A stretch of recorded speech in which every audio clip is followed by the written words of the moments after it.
ultimate purpose is not survival. It's finding purpose in what you love.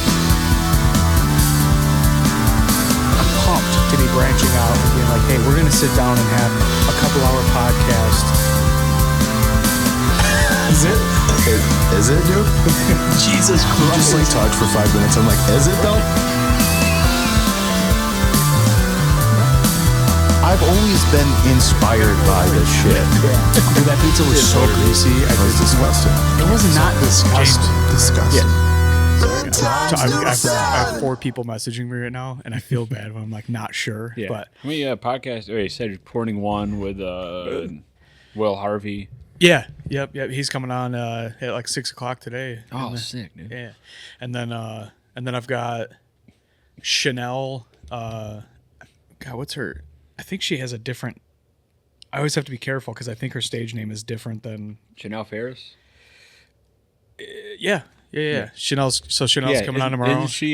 She's headlining at One Night Stands. Yeah. She's I was trying to get a guest spot on that show. Hit up Ricardo. He said, "Yeah, I'm not headlining." I was like, "Damn it!" He's like, "Yeah, but you can't ask for me. Like, you've booked me on like a dozen shows." Oh, really? Yeah, no. Right on. Carlo's a good dude. You should try to get him on the podcast too. Who is it? Ricardo Wilson.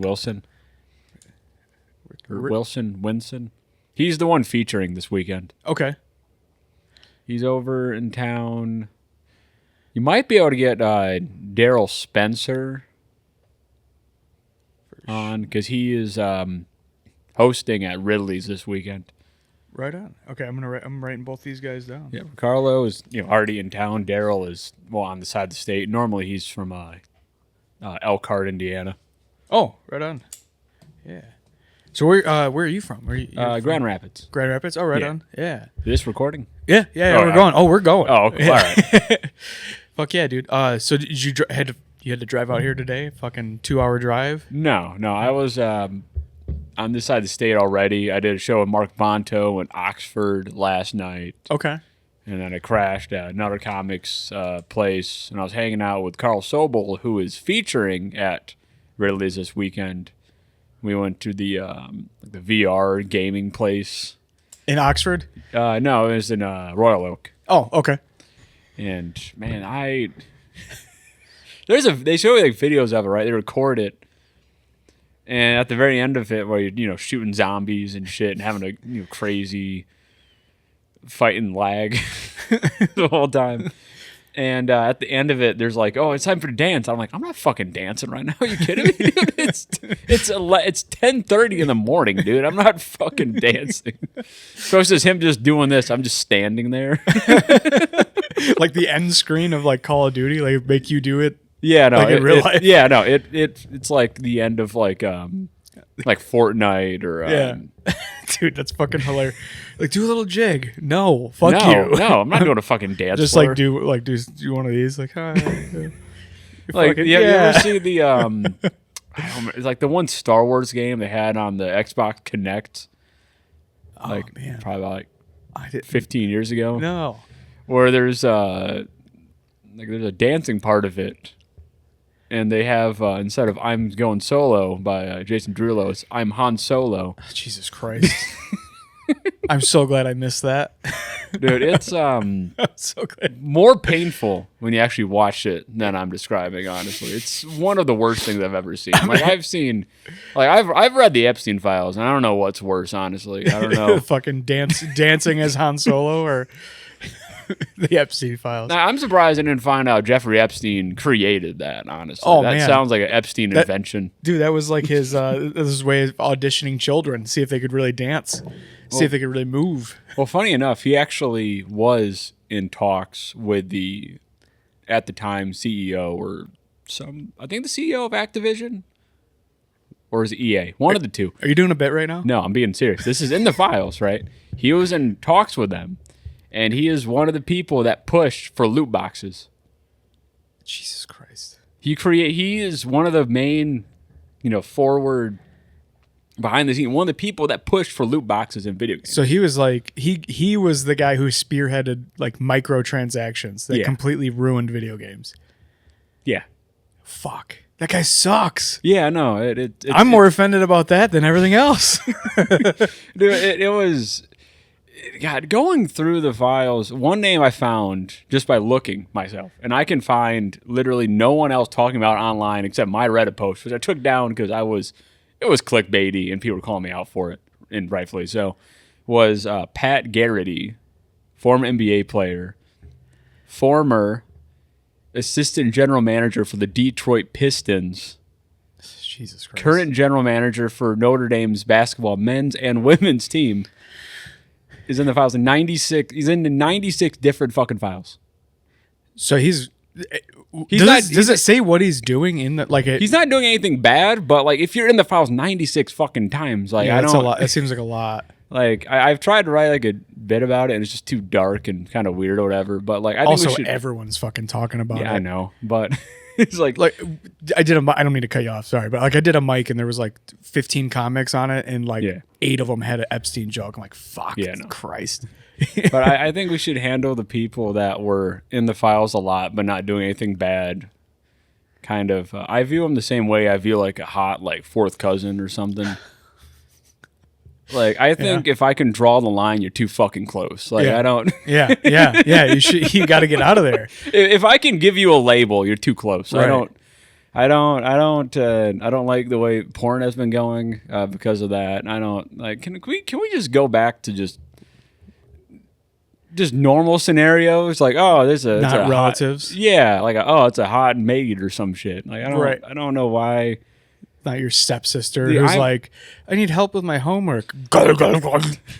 I'm just surprised I didn't find any connection in the file. I looked into him way too much, and I was not able to find any connection with him and MindGeek, the creator, the owner of Pornhub. Oh, I was not able to find any connection with them or the creation of Omegle, which I was kind of surprised. that is, yeah. I would have, well, You would if I don't know, like who, it seems like just fucking everybody who is a big name is in the files, whether they were like visiting or if they were just mentioned or whatever. like the only one. Okay, there's a few people that told him to fuck off, and I hate him, but I will say this about Joe Rogan: he told Epstein to fuck off. Yeah. I heard that recently too. Like he was like a physicist. What do you know the whole story? Because I like scanned a headline and I was like, okay, that's good enough. Well, like, one of his guests, who's in the files quite a bit, was trying to get him on his podcast in 2017, and he said, I looked him up, and it was like, why would I have this guy on there? Which would have been weird if you just had a random financier just right, just yapping. right. What is he even going to say? Like, yeah, I have a lot of money. Right. Like, I don't. Yeah, I manipulate the political powers by blackmailing them with money and sex.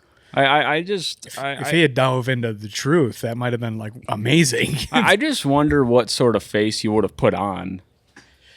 Like Elon. A Jewish one, probably. I mean, I guess, but like Elon puts on this face of being an annoying like Redditor. Yeah. I just wonder what Epstein's sort of face would have been. Would he have been like a memer or something? Yeah. God, I don't know. You're right. Yeah. Like he created Poll.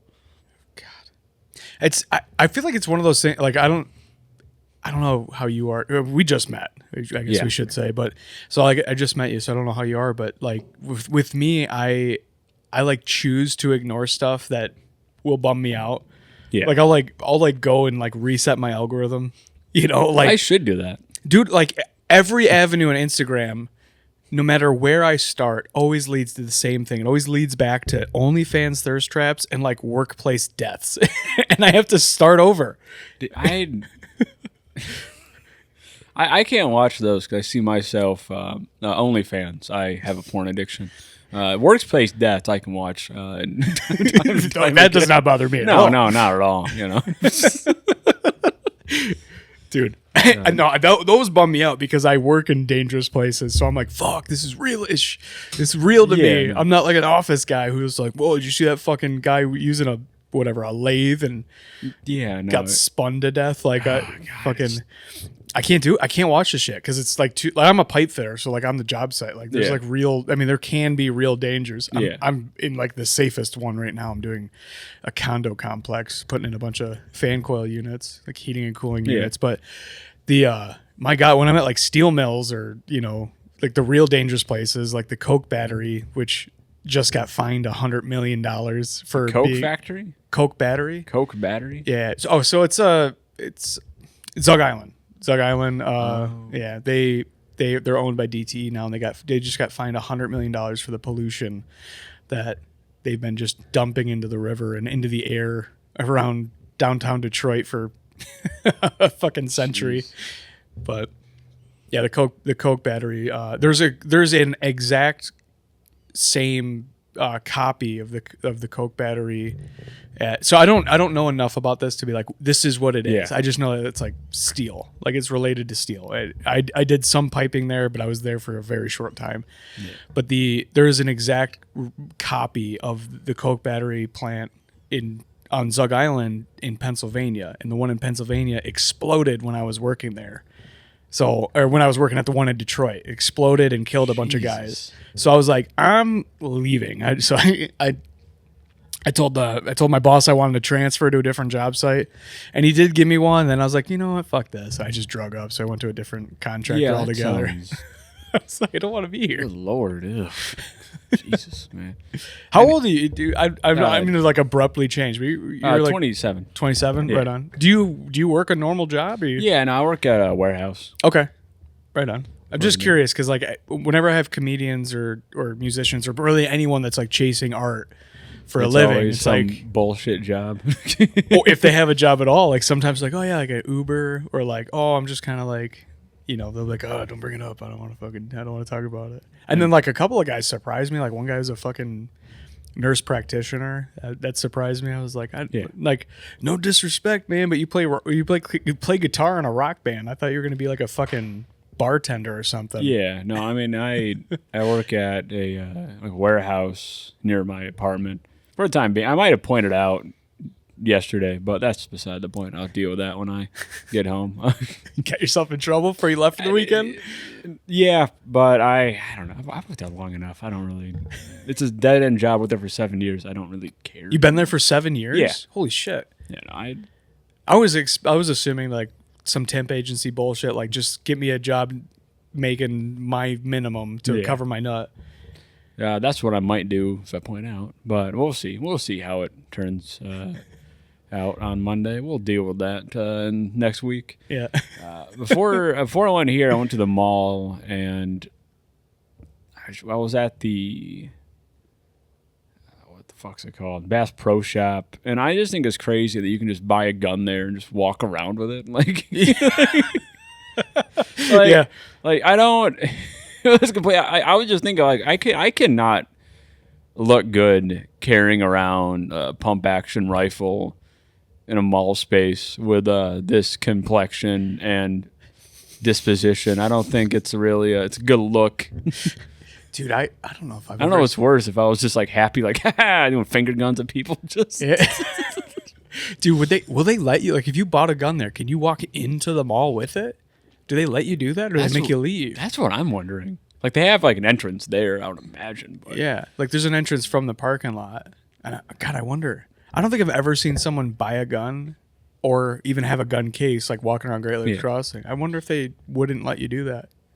Dude, I fucking hate Bass Pro Shops because they have human spam just walking around interrupting your peaceful thoughts.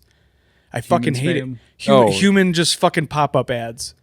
Would you like to buy a fucking... No, immediately no. You might have my favorite thing on earth. No, immediately, because you interrupted my own thoughts. Yeah, no, fuck that. Yeah, I'm wandering around in public, just trying to enjoy like family time, walking with my kids or whatever, and then some fucking 80-year-old man standing by the bridge over the pond there is like, would you like a timeshare and fucking... No, dude, kill yourself. Fucking die.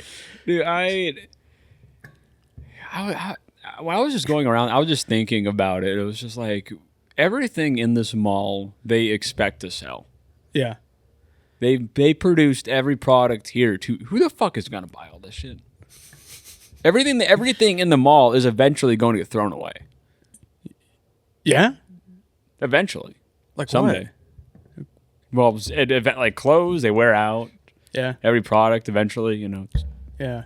I don't like everything there is eventually going to. Get thrown in the garbage. Well, you mean like after someone buys it, or are you saying like it will not be sold? No, so I'm saying it'll like be in eventually. Yeah. Like either after it sells or if it doesn't sell. I'm just like, wait, how is this sustainable? Like, how is this Yeah. like as a planet? How do like you look at like what the fuck? Bath Pro Shop, right? You just look around there, like everybody, like they expect everything here to get bought by somebody. Like I don't know how they expect everyone to have this much room in their fucking house. Like I only have so much shelf space. I only have so much closets. Like I don't. Yeah. It just makes you wonder. Like I don't even know. Like I already have too much shit.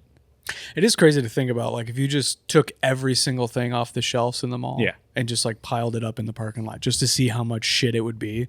It'd probably be, like, incredible. It'd be like a gigantic, like, snow mound from them plowing. Yeah. You know what I mean? Just like, God, that's weird. I have never thought about that, but I definitely go in there and get overwhelmed immediately. It's just like there's a million people no matter what time of the day. And depending on certain days, you go there. A billion? It's like 1,000 probably. That's probably more realistic. Yeah, probably like 1,000 people there any given day. But it's enough to induce. Dude, just in the food court on like a Saturday, there's probably fucking 5,000 people. Like no exaggeration there. It's like damn near shoulder to shoulder, like trying to find like an avenue to snake your way from one side to the other. Dude, I can't handle it. Yeah, it's too much. Like and people are like, oh, why is the mall dying? It's like, have you been there? Yeah, it sucks. I'd much rather sit on the couch and play on Amazon. I like it.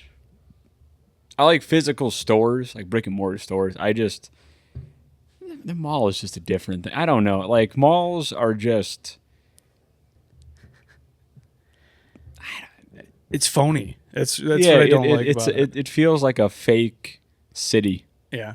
It's like a Disney World city. You like walk in and you're like, this isn't, no one here's real. Yeah. These are all non-player characters, right? They're all fucking NPCs. They have no personality. Yeah, it's just I don't get it. And then you look at like the price tags and shit. I'm like, who the fuck is buying this? Like, who the fuck is buying an $125 Lacoste polo? Some douchebag is for sure. If they have the price set at that, some douchebag's like, this is $100 and thinks that's that's like bragging rights. Meanwhile, I bought like a 10-pack of fucking black t-shirts on Amazon for like $15 today, and I was like, is that a good price? So I had to like look it up on other websites and just see. Like, yeah, I go to like thrift stores. You ever go to like the outlet thrift stores, like the bins? No. I have friends that think that that's going to make them millionaires.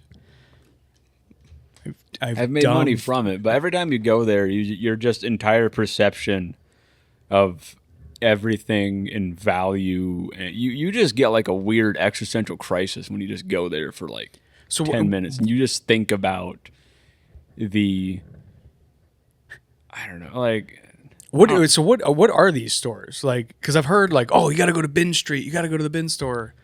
Well, they put all the stuff that does not sell, or they can't figure out where to put it on the shelves at all the thrift stores, and they put them in these bins, and they just sell by the pound. They sell stuff by the pound. By the pound. So there's like a tote, like a giant, like a giant fucking like larger bin, than this table, and it's just filled with random stuff or all of the same thing. Random stuff. So it's like garbage. Like it's like dumpster diving, but it's new stuff and clean stuff. Yeah. What the fuck?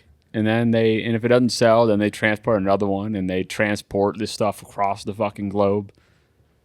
And if it doesn't sell at like many different countries, they just throw it away. Jesus Christ. So like, and everything at the mall is eventually going to wind up there. So you're saying like you go to these stores that sell this stuff new, and you're like, I've seen shirts just like this in the bins for a fucking buck. For a penny. For a penny. Yeah. And they're trying to sell them for $100 because it's got an alligator stitched on it. Yeah, and even like other stuff, I've pretty much damn near furnished my entire, not furnished, I decorated my entire like apartment with just artwork I found like at the bins. A lot of it, they just have it there for different garage sales.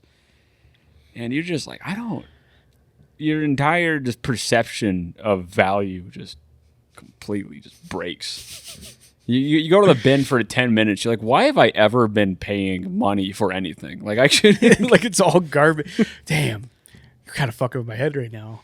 I'm like, what have I overpaid for recently? Podcast equipment? Oh, for sure. Yeah, for sure. Fucking God, dude. Everything fucking. It's just like, oh, I'm running low on storage. I should grab an SD card. $100. What? Every time I need something, it's another $100. Like go to the bins for about 10 minutes and then walk out of there, and you just be like, I've been scammed. Yeah. There's one on Dixie down the road here. I should fucking go check it out now. Is it the Salvation Army one? I know that's on this side of the state. No, it's called Bin Street. Oh, it's just called Bin Street? Yeah. Huh. And I've been told by several, like my friends, like I got a buddy that buys like pallets of shit from there and then sells it on Facebook Marketplace. And he's one of these guys that like shares these corny memes about like hustle mentality. Oh, like, Jesus Christ. Yeah, dude. like are you going to have him on the podcast? Absolutely not. Dude, he fucking asked me. He asked me, I said, you don't do anything interesting. What are you going to talk about? You're going to try to sell your garbage to people? You're like, no, dude, you're not coming on a fucking podcast. Dude, even like the fucking, like you look at like the Amazon return pallets, like what the fuck? Like all this shit is eventually just going to wind up at the bins or in the fucking dumpster. Like I just feel like shit's gay. You know what I'm saying? Like it is. It's so gay. Yeah. Shit's gay, man. It's pretty. Yeah. It's yeah. I don't want to say that it's like being in a healthy homosexual relationship, but it's gay like putting a dick in a butt. You know? You know what I mean? Not even that. It's not. It's more of like It's not like in a healthy gay. It's more of like an two uncomfortable like closeted guys that haven't accepted the fact that they're gay and fuck each other in the ass. That's so gay. Yeah. No. Yeah. That's so much worse. Do you just brushing each other longingly at work. Do you ever just think about how most male beauty standards are just created by closeted gay dudes? I've never thought in most dudes, they take fashion and aesthetic advice from closeted gay men and then wonder why they never get laid. Oh, because they're peacocking to the wrong crowd. Yeah. Huh. I don't remember his name. There's a YouTuber. He uploaded a video, I think like a week ago. And it's just called the Tyler Perry video. It's 4.5 hours long, just going through Tyler Perry as a man and a filmmaker and his whole career. And it talks about his he's closeted, right? And is Tyler Perry gay? Is that a rumor? Have you watched his movies? No, I'm not. I'm white. Oh, I mean, I haven't watched him either, but I did watch a 4.5 hour fucking video essay about him. You could have watched all of his movies in the same time. You're like, I'll watch. He produced a lot of movies, but it talked about like how his aesthetic standards are not what women find attractive. Yeah, it's what gay men find attractive because like they talked about. I think I'm too white to go into this conversation. Anyway, the point I'm trying to make is that so many of like the manosphere, like like you're taking advice from dudes that either are not, just don't get laid anyways. Yeah. Or you're taking advice from guys that secretly want to fuck you, that want to make you be someone that they want to fuck, not someone that women have any attraction to. I think the same thing happens with women, right? Like they're told that they need to be skinny and dress a certain way by like these toxic women's magazines, but it's all written by women and gay guys. And like, no, I don't know about that. I wouldn't say that. I don't know. Like Cosmo, you think there's a straight man who's like, this is what I want my lady to look like that works at Cosmo? I don't really. I just jerk off. I don't really think about. I just when I buy my Cosmo, I just beat my meat to it. And no, I just like what I like. Yeah. But like, look at what's his name, the big look maxing dude, the one that's smashing his chin in with like a hammer. What the fuck? You know what I'm talking about? No. Oh, yes, clavicular. That's Yeah. his name? Yeah, Okay, he's I'm looking being him up. sponsored by Peter Thiel. I just hate these incel weird, ironically podcast bros just spreading just weird misogynistic bullshit messages to dudes that think taking the advice will get them laid, and it's just gonna make you unfuckable. It's what it's gonna do. This guy looks like a complete tool. Yeah. Oh yeah. Big. Is that his like whole gimmick? He's just gonna try to look like supposed to be look maxing? Yeah. Look he, like, maxing. yeah. He took like a hammer and like smashed his like chin in to make it more. I'm like, I don't even. Can you just like work on being a decent person? could be an interesting guy with something to contribute. Yeah, like be an actual like valuable member of society. Be someone that people want to be around. Instead of just as like he's a dude Kardashian. That's what he is. I don't know. He's got like I just googled him because I'd never heard of this, and like he's got a huge following. Is it just because he's a douche and people think he's like are they following him ironically to watch the train wreck? I mean, there is that aspect. I think a lot of it's just like fake. What is fake? Him? No, like the whole like a lot of these influence. I just feel like a lot of it is just like pushed. Like not. I don't know if there's really any organicness to it. Oh, you're saying like these guys are like industry plants, that kind of thing? Yeah. Sure, yeah. I mean, look at this Dean guy, this boxer that's been everywhere for the last few weeks. And it's like, what has he done? He's like rage baited 3 huge celebrity dudes on his stream. And he like a month ago, he didn't exist as far as I knew. But then he's like getting slapped the fuck out of by Larry Wheels, and, and then he's getting like shoved by some other guy, or elbowed in the face by some other guy, and then he's like getting kicked off of some guy's fucking podcast because he's like making comments about his wife or something. Like the guy's just like, I don't know, like is that an industry plan? Are they trying to fucking I don't. One thing I don't trust anything. As far as I have basic level of trust. I mean, I'm not gonna be one of those dumbasses like, oh, I don't listen to my doctor, and then they just die. You're not gonna Steve Jobs it. He tells you have cancer. You're not gonna go try to find yourself in India. Did you ever like read his biography? I can't find someone less interesting. Like, no. Oh, okay. I listened to an audiobook of it, and throughout the entire book, it just. You can tell they are so desperate to not insult him, but it's honest, right? And it will be like Steve Jobs would verbally abuse his coworkers, but that was what made him so great. Oh Jesus Christ! like there's like a caveat at every single controversial thing. Yeah, and they'd be like, it was his intensity. I'm like, no, he's just an asshole. He's an asshole. Yeah. And it talked about how... did it bring up him washing his feet in the toilet? Because I heard that's something that he did. I don't remember if it brought up that. But it brought up when he needed an organ transplant, how you can't buy your way into like the organ transplant system to bump people. But what he did was he made sure he stayed near March Madness, knowing that there would be a bunch of drunk drivers. Jesus Christ. So he would be the first one to get the organs. Holy fuck. That's fucking gangster. I don't know. Like, I want to hate on it because I don't like Apple at all. I think it's a cult of idiots. It's like everyone who puts on a Patagonia jacket, but they've never hiked in their life. You're like, fuck you. You're just part of a cult. Yeah.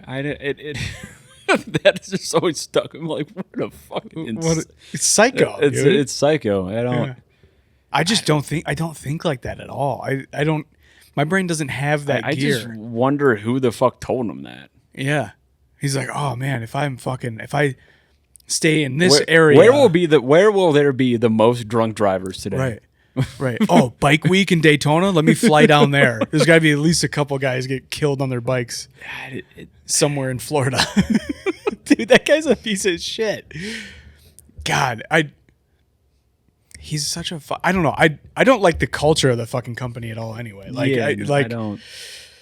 like every time I learn something about Apple, I'm like, God, they suck. Like, oh, they make wheels for their towers now, and the wheels cost fucking $600. Fuck you. Why? Yeah. Why? Or if you like look at even like it goes through different stories of product development and so many just goofy design decisions. It's like this. You're just I just hate this shit, right? Where if you have enough money, people assume you're smart, and it's like, no, there's a lot of Dumb rich motherfuckers. dumb motherfuckers. Like just Yeah. go to just go to the fucking mall and look at the $125 Lacoste polos and tell me that smart people are fucking rich. Right. Yeah, God. Some of the biggest dumb fucks I've ever met in my life are rich. Just useless. Like, oh my God, I got a call one time. So like, you know, I don't want to say who it was, but they're wealthy. The guy is wealthy. Yeah. Does really well. And same thing, the people around him assume that he's really fucking smart because he's killing it. Good for him. Yeah. He calls me knowing that I'm handy. And he goes, "Hey, I got a question for you. The switches. I got 4 light switches in my kitchen. Yeah. And they don't all go the same direction to turn everything on." I'm like, okay. How do I get them to all go the same direction to turn on? I'm like, there's like 2 steps to this. Is there another switch to that switch that you have to flip down instead of up? No. Okay.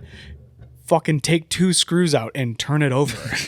Like, dude, holy shit. He's like, "Will you come over and do it?" I'm like, no, I'll do it for $1,000. I'll come over there and do it for $1,000. Otherwise, I'm not wasting my fucking time. Like, dude, holy shit. You're a man. You're a 40-year-old man. I know a guy, he's fairly well off, and this is a true story. I can send you the fucking link to it if you really want me to. He tried to buy a capuchin monkey over the internet. Okay, why? This is his quote. He said, I need a monkey. I need to be different. Okay, this guy's getting no pussy. This is... For sure, hasn't been laid in a long time. Yeah, he has a kid. That doesn't mean anything. He's not getting laid. He got laid once. That guy's not getting any pussy. He's like, I need a gimmick. Yeah. It's like a guy who wears an eye patch to the bar. But he tried to buy it, right? And it was a complete scam. And he sent thousands of dollars worth of gift cards to Amazon. Gift cards to very different places. Oh, he's a different ones. retarded person. Is his money from an inheritance? He got scammed. Like, I can't either say 90? where his money came from. Is he 90 years old? No, very young. Oh, he's fucking retarded. Yeah, and he tried. Okay, so he kept buying thousands, kept sending them because they kept saying, "Hey, we need more money for the vaccines and this and that." Jesus Christ. And the people at Walgreens and CVS were like, "Hey, this is a scam. Please stop sending these people your money." Yeah. And eventually, he just had it, and he thought it was his moral obligation, his moral duty, to warn the public. So he went on, some I'd say, Fox 17 problem solvers to warn people about this horrible scam epidemic, to not fall for the elaborate ruse like he did. And it had him interviewed, right? Talking on his face, talking, warning people about this, admitting to falling for this scam so no one else would fall for it. And it showed the ID that they sent him as proof was the McLovin ID from Superbad. You're with a different dude's face. There's no way. And it still said expired in 2008, even though it's 2018. Dude, you gotta be fucking kidding me. I'll send you the article, dude. It's real, man. He fucking. Rich as shit too. Oh my god, that makes me so angry. If I was rich, I could do so many cool things. And this stupid Hey, motherfucker. you got to be different, man. You gotta be different. You gotta have a fucking monkey. Oh my god, this guy's a fucking idiot. You can't tell. It's a public article. You can't tell me how he made his money. Did he make it nefariously? No, he made it very legitimately. Oh, started a business. Yeah, I can say no more on the subject. God, I'm gonna Google it in front of you. I'm gonna find this article, then I'm gonna LinkedIn this guy and be like, "Oh, he owns this fucking roofing company. Hey, Yeah. don't have this guy do your roof. He's retarded. He's doing your roof with." Instead of using shingles, he's using $500 Amazon gift cards. Yeah, he works for the zoo. No, I'm just kidding. Oh fuck! I felt better about it immediately. I'm sad that that's a joke. Oh, what an idiot, dude! I Anyway. couldn't believe when those stories first started coming out of like old ladies getting a phone call from what they think is the IRS and they're like, you got to buy fucking $600 in fucking Target gift cards and send us them, and they believe it. I'm like, how does that not scream bullshit to you immediately? I've never paid a bill with a Target gift card. Why the fuck would that I don't work? know. I have no idea. I think I've heard. Don't quote me on that. Don't clip this because it might be bullshit. Fuck. Clip that. Or it was saying like as you get older, the part of your brain that tells you if something is like a lie just kind of fades away. Really? Like your bullshit detector kind of Dude, dissipates. let's chat GPT this because I'm curious. Because like Yeah. I guess it would make sense, right? Like if you start kind of being more gullible as you get older, because old people always get fucked over. I just assume they weren't like with the latest technology, so they can't fucking understand what's happening to them. You know. All right. Fuck I can't wait to look this up and be like, you're fucking lying. And I was like, I told you it probably wasn't true.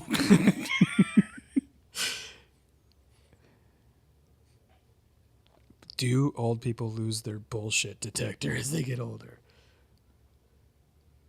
I guess I should have said people lose it. Okay. Short answer, no. Fuck.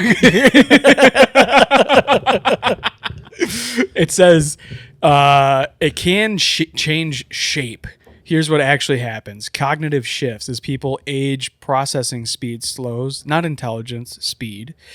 That can make it harder to quickly spot inconsistencies, sarcasm, or subtle manipulation. Confirmation bias gets stronger. Older adults tend to lean harder into beliefs they've held for decades. If something fits their worldview, the bullshit detector might not turn on.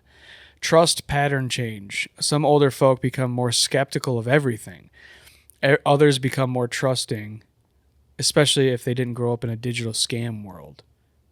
Emotional reasoning, aging brains prioritize emotional meaning over analytical detail. If something feels right, that can outweigh whether it's technically solid. Huh. I don't know. I mean, that feels like a soft yes. I don't understand. Yeah. Well, I mean, it is ChatGPT after all. I know. I just Isn't it crazy that that was like I just killed a dolphin for that. Yeah, that was about like 3 gallons of water. Yeah, like, right. Oh, sorry, I jumped on your joke. My bad. Yeah, yeah, just fucking. that entire Stanley cup worth of water. That's That's just fucking evaporated. Just burned. just going right into the atmosphere. It's so, dude. That's such a weird thing. Like, I don't want to get political, but that's such a weird fucking hill to die on. That like all of a sudden, every like super far left leaning friend of mine was like, AI is the devil, and I'm like, what? No, it's fucking sweet. What are you talking about? Yeah, I hate it. You hate AI? No, I hate it, man. Why? There's a lot of reasons. First, one, it's a waste of fucking resources, and it makes all of our electricity to get more expensive, makes the planet to get more hotter, uses up a bunch of water. But I also hate it.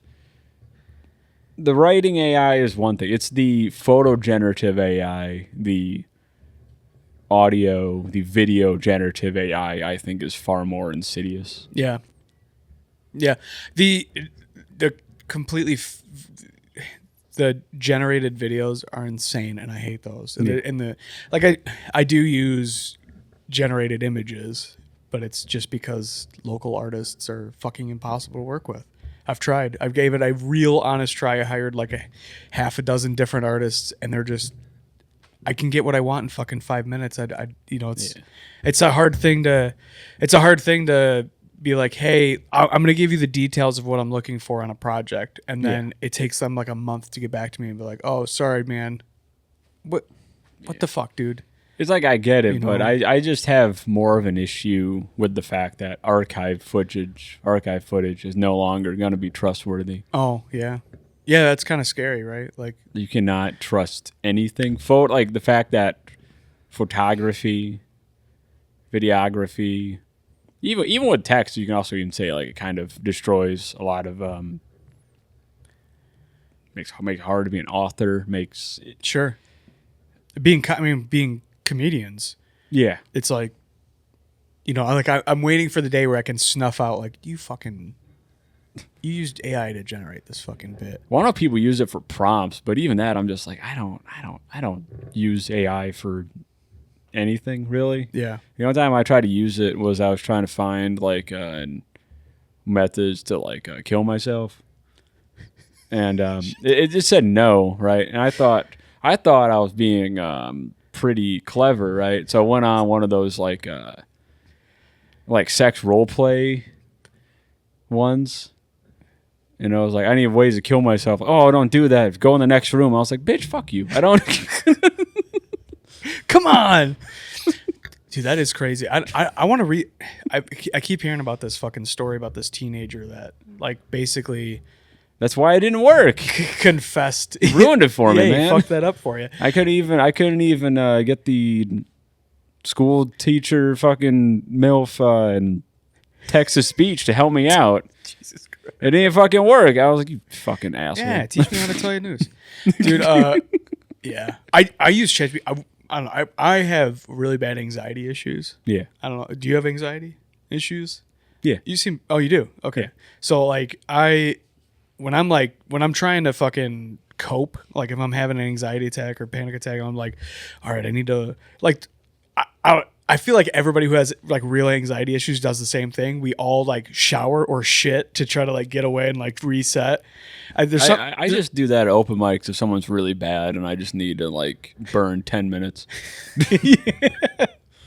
Dude, but like so I'll go to the bathroom and like fucking whether I'm like trying to take a shit because like bearing down like triggers the vagal nerve or whatever, or like getting Is that real? Yeah. That's like it's a technique. Like it's one of the grounding techniques is like bearing down to like trigger your vagal nerve. I swear to God.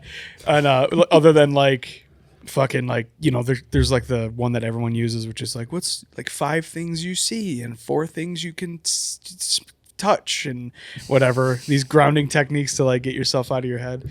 But what I've been doing lately is like I'll like start researching a random subject on ChatGPT just because it's like and like I can get exactly the information I like want to know next instead of scrolling, like it used to be Wikipedia for me. I still use Wikipedia for that. I love going down there and just finding out about the most obscure, pointless thing to know. I used to do that with basketball players a lot, and I would just look at all their stats and figure out which all-star games they're on. Yeah. Or their nonsense. I also love just going on like the random pages. And I swear half the time I do that, it just takes me to a random moth. A moth? Yeah, just a random like type of moth. Yeah. Or butterfly. Dude, I I'm went like, down a bat rabbit hole the other day, and I was like, what? Like, by the time I came out of it, I was like, what did I just do? It's a bat cave. Oh, Jesus Christ. Uninvited. Immediately. Dude, I went down a fucking rabbit hole about bats for like hours. And I was like, what did I just do? I have so much shit I have to get done. Yeah. And I was just like looking up all the different, like, oh, look at this little guy. Oh, his little face. Oh, he only eats fruit. Oh, neat. Fucking why? Yeah. 2 hours. Do you ever read the book Amusing Ourselves to Death? No. It came out in 1985 by Neil Postman. And I was listening to that kind of on the way to the east side of the state. I was re-listening to it because I'm supposed to do a podcast talking about it. Okay. With Shelley Smith whenever that happens. I was hoping to have it today, but I guess not. But it talks about how our desire to be entertained is progressively making us more and more dumb, and all of our knowledge is becoming more and more useless and trivial, like trivia. Yeah. And how it's not... It feels like a precursor to Idiocracy, almost like a prequel. And what I think makes the book work so well is that it came out in 1985. So it's like spot on 40 years ago. It was spot on 40 years ago, but it doesn't feel like your grandpa just like bitching about the internet. It feels a lot more genuine in a way. Is this nonfiction or fiction? Nonfiction. Nonfiction. Okay, so it's like an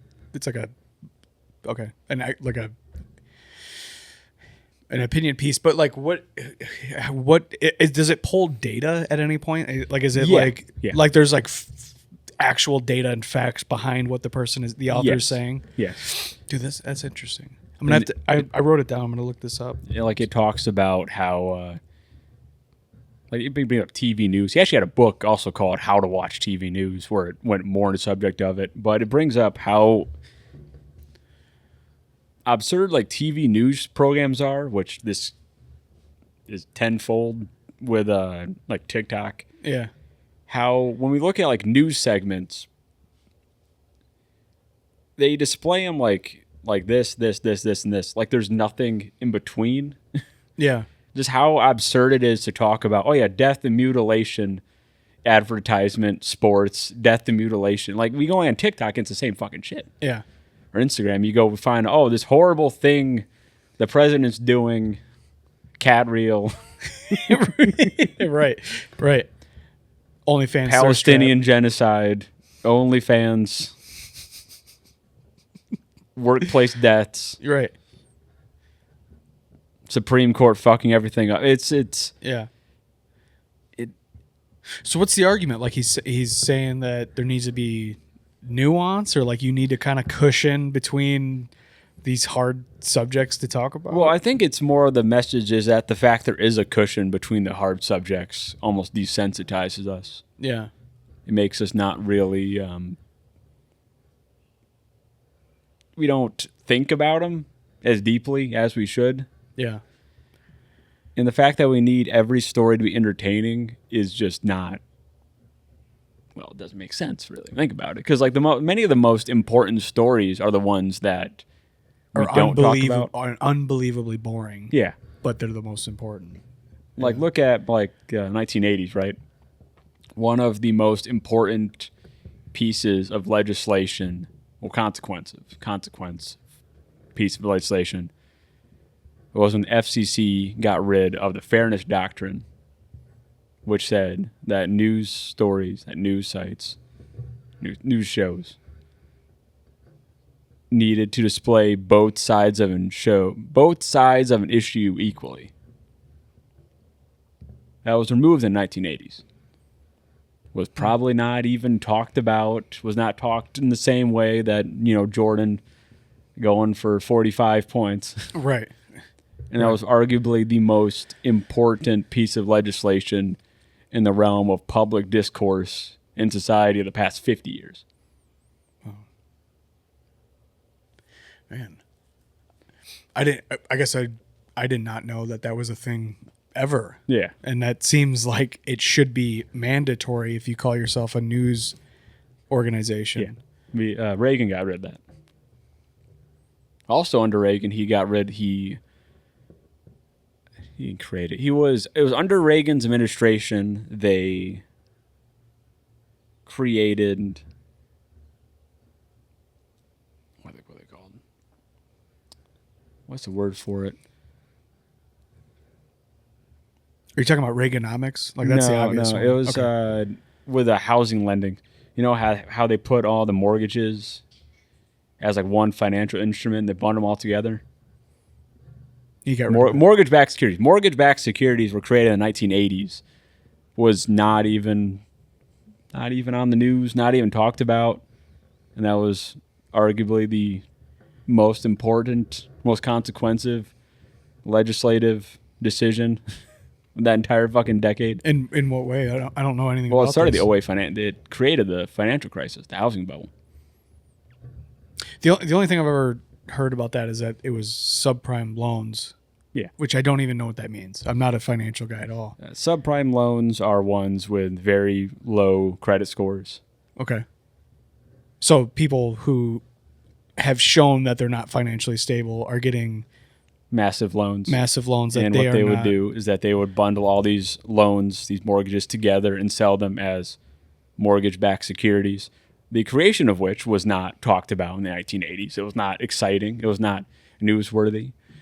So they created a way for Wall Street to trade on people's debt. That's what this is? Yeah. But that's not interesting. So it was not talked I about. didn't know that was a thing. You ever watch The Big Short? I did, but I didn't pay attention. That's the whole fucking movie. I didn't pay attention. The only thing I remember from that whole movie, I was like, oh, some finance bro likes metal. That's the only thing I remember from that movie. I no. didn't pay attention to it at all. It's the entire setup for that entire movie was not newsworthy. It was not interesting. Yeah. But that was most consequentive. Man, that's fucking wild. So you can what is the term again? Mortgage-backed securities. Yes. So securities. So I've heard of people getting in trouble for securities fraud. So a securities is a asset like a stock. It's essentially any, I believe that, I don't know the exact wordage for it, pretty much any sort of tradable asset. Okay. Whether it be stocks, bonds, mortgages, you can have it be backed by precious metals or commodities, oil, whatnot. So the commodity in this case is people's homes. Yes. So these guys are basically betting that they're hedging their bets against that the value of the houses are going to go up. So then they should be making money by having money in these securities. Well, they were traded as bonds. Okay. And a bond is They were mortgage-backed bonds okay. because everyone was expected to pay their mortgage because they thought housing prices would never go down. Yeah. And then, And then they did. Yeah. They crashed. and then The Big Short happened where they bet against the bonds And then and they made hundreds of millions of dollars. right. A handful of people did. While the rest of the the rest of the population was struggling through a financial crisis. Yeah. The biggest financial crisis since, the Great Depression. 1929. Yeah. But the point I'm trying to make is that the events that led to that were not interesting. Right. Right. The most- That's the tipping point that no one talks about. I didn't even know about this. I didn't know that's what I watched the movie. I probably scrolled on my phone while I watched it. That's probably what happened. The book is also really good too. I should, you know what? I feel like as a man in his 30s, I feel like I should know more about this stuff than I do. But I'm too busy dude, fucking Ryan Sheckler's on zero now. He's not on plan B. Point. That's my fucking point. That's the interesting stuff that distracts us so we don't focus on actual important shit. Yeah. We care more about what's interesting, not what's actually important. Another great book on the subject is The Lost Bank, about the fall of Washington Mutual. Another great book on the 08 financial crisis. What is that one again? The Lost Bank. The Lost Bank. But we focus so much on what's interesting, not what's actually important. Like it talks about even the concept of politicians being celebrities is just kind of insane. It is insane. Like we don't you're not going to talk about his actual politics or no actual policies. We care more about what he looks like, what he sounds like, Personality. Yeah. I mean, how many people know the work that just fill in this female politician has done? Like you most of the time you don't. It's just like, oh, she's abrasive. She's fucking, and then oh, she's hot. And I'm like, is she doing a good job? Right. And it should be like it should be God, it almost should be like anonymous. Like you just like put your character traits into a fucking table. Well, that's kind of what it was like before television. Yeah. Right. Before Right, because mass media. how could you know if you're like just trying to survive in your fucking farm or whatever, and you're like, oh, I got to go vote. Who am I voting for? Well, I'm leaning this way these days. Maybe your buddy gives you a flyer or something. Like they brought up a good example of Henry Truman. Do you know anything about Henry Truman? No. Exactly. We don't know a damn thing about Truman because he was just a politician. He was not a celebrity. Yeah. They brought up a good example of like Abraham Lincoln. Abraham Lincoln would have never won an election in like a modern sense. He was not a particularly good-looking man. No offense. His voice was not as attractive as we portray it. Yeah. He was reported to have a very high-pitched voice. Yeah. Almost like cartoonishly so. Yeah. A cartoonishly high-pitched voice with that beard. Like he would not work as a modern politician. But he's a giant man too, though, right? Yeah. So that's helping him. Like I'm a pipe fitter in the trades. I swear to God, if you're over 6 foot tall, the trajectory for you being a foreman or a general foreman or a superintendent is like, it's like you might as well be a hot chick with big tits. Like just being a tall guy, like everyone's just like, oh, it's hilarious. It's like monkeys. Goofy. It is completely illogical, and it completely goes back to our desire to be entertained. We choose the entertaining candidate. We choose let's choose the meme guy. Right. We're going, I voted for him because he's funny. I voted him because of that. Like it, because he's mean, because he's fucking whatever. Like all the people that, dude, I said in 2016 when the DNC colluded against Bernie Sanders. Yeah. There was so much momentum behind Bernie Sanders because he was his platform was like this anti-the man platform. Yeah. You know what I mean? Like we're not going to stick with this system that has been failing us. Yeah. The 1% of the 1%, you know, like the whole thing he had going for him. Every young center left person was like, yes, this is my fucking guy. Even like, But I think everyone who had momentum for him when it came out that he was colluded against by the DNC, and then it was like, oh, Hillary's the choice. Everyone who would have voted for Bernie that was center left went to Trump. Like, I'm not voting for Hillary. She's the epitome of the man. You know, I think that I believe I saw a map one time. It was like showing where Bernie Sanders, many of his like largest donations came from, like on a map, and it showed where Trump was a swing, and they overlapped. Oh, so my instinct's correct then. No. Okay. You were spot on. Right on. All right. I had no evidence to back that. Yeah. I just that's just instinct. Like I just don't think that people wanted Hillary because, well, first of all, her fucking husband did not have a great run. He was the president during the greatest, most prosperous decade that we've ever seen, but it wasn't because of his policies. His policies took us out of that prosperity and fucking put us into a recession. You know, with NAFTA, with free trade agreements. I mean, the unions becoming weak, the middle class essentially, the gap between the wealthy continued what Reagan started in the free trade sense. Well, in the sense of like destroying unions, destroying the middle class. Yeah.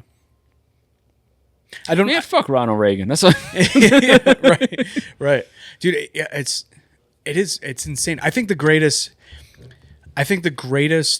piece of propaganda that's ever been sold to Americans, other than we've been to the moon. No, I do think we've been to the moon. I don't know, but is that unions are bad for the working guy? Yeah. Like, how many people do you know who make no fucking money? Yeah, I mean, I've never. But they're anti-union, and you're like, dude, what are you talking about? I've never heard someone that works for an actual good union. That like there are some unions that actually suck. Yeah. That just work for the company, and are there to give you the illusion of having power. Yeah. I've never seen anyone that works in a union that has said, "Oh man, I'm so glad. I wish there fucking wasn't one."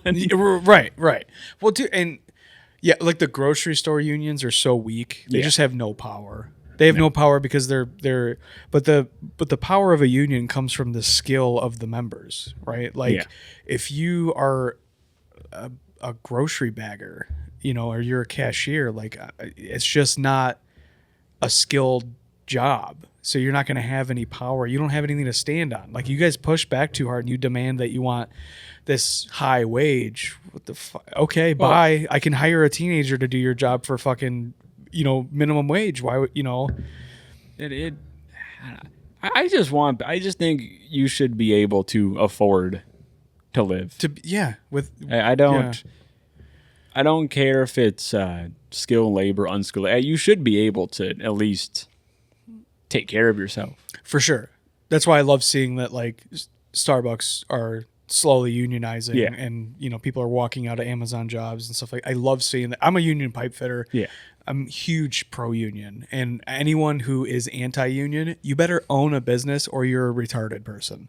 Like for you to be anti-union as an employee of anybody. It's like, how much money are you making? Oh man, I want to make less and have less benefits. Like, what the fuck are you talking about? What are you talking? I don't. I wish I was a union. If I was in a union, I wouldn't be worrying about Monday.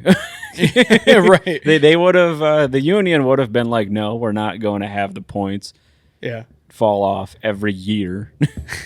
Yeah. It's not going to take a year to have them fall off. It'll be 6 months. They would have negotiated that. Yeah. Dude, yeah. What I think, like thinking back to some of the shit I went through in the private sector is like, there's some guys in my local that got into the pipe fitters union as like an 18-year-old apprentice, and they don't have any experience in the workforce outside of the union, so they don't even know how good they have it. And sometimes I'll hear them pushing back about, oh, this is fucking bullshit, this whatever, and I'm like, all right, sure, you want our conditions to be better, but dude, when I was a non-union carpenter, I had to knock on my foreman's door and tell him I was going to put my claw hammer in his fucking forehead if he didn't pay me. Yeah. They would just work and work and work, and then they're like, "Oh, sorry, man, it's in the mail." It fucking isn't, dude. I haven't got paid. I've been here for a month. What the I mean, there's some nefarious shit going on in the private sector that they get away with, man. Like I can't tell you how many jobs I worked on where there was illegals just like they have the worst treatment, the worst conditions, and like they're getting away with it because those guys just want to be able to feed their kids, and the company is like, I get to pay this guy $10 an hour and he's not going to complain, and he's building some mansion in Bloomfield Hills. Meanwhile, I'm like, an apprentice, like 19-year-old, and I'm like, I want $20 an hour. I'm not showing up. Like, I'm not fucking doing this. Yeah, it's it's crazy. It's crazy. So like I'll drive that home for a million different ways. If you're an employee and you're anti-union, you're a fucking idiot. It makes no sense. Yeah. If I owned a company and everyone is like, "Hey, we want a bigger piece of your pie." Yeah, dude, of course I'm going to push back. No, I got all the risk. I've got all the overhead. I've got to find all the work. All you got to do is show up and do that. I get why as a business owner you would push back on your guys unionizing, and hopefully if I ever own a company, I treat my guys well enough that they don't need the protection of a union. But I don't know if I would stop them. Yeah, no, I don't think I would stop them. Well, and the more upsetting thing is, right, when we think about how much money, even if you own the business, how much money you would actually have compared to your average employee. No, compared to the fucking like Elon Musk, dude. Oh, right, yeah. Compared like the number. He's got $1 trillion package. Trillion. His employee his employee package is $1 trillion. And then he goes on Facebook posting that meme. It was like, why? Like, I'm on the side of the resistance. I'm like, go fuck yourself, dude. Name one movie where the resistance has the world's most richest man on it. Right.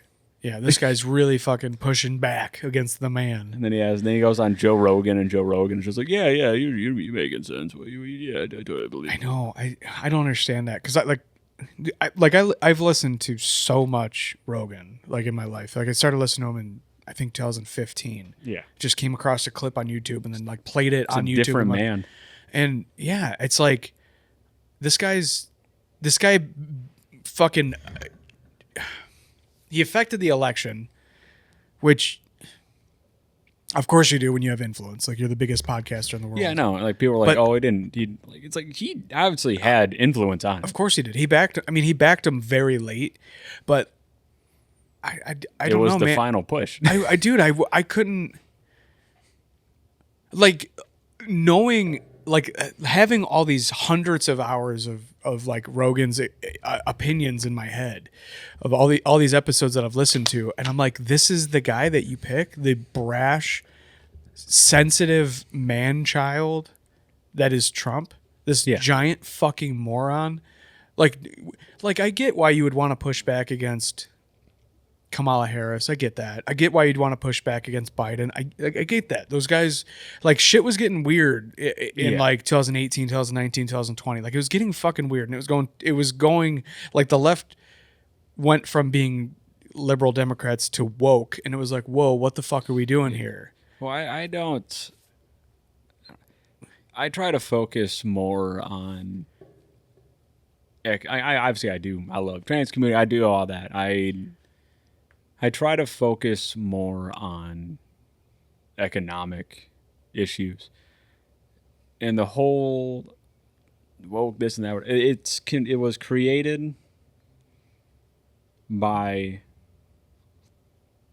the elites as a way to distract from any actual leftist movements, as a way to divide us, as a way to distract. Like, do you think George Soros gives a fuck about any of the causes? No, No. no. They're never gonna be at his gates. They don't care about those issues. They care about them because they're safe.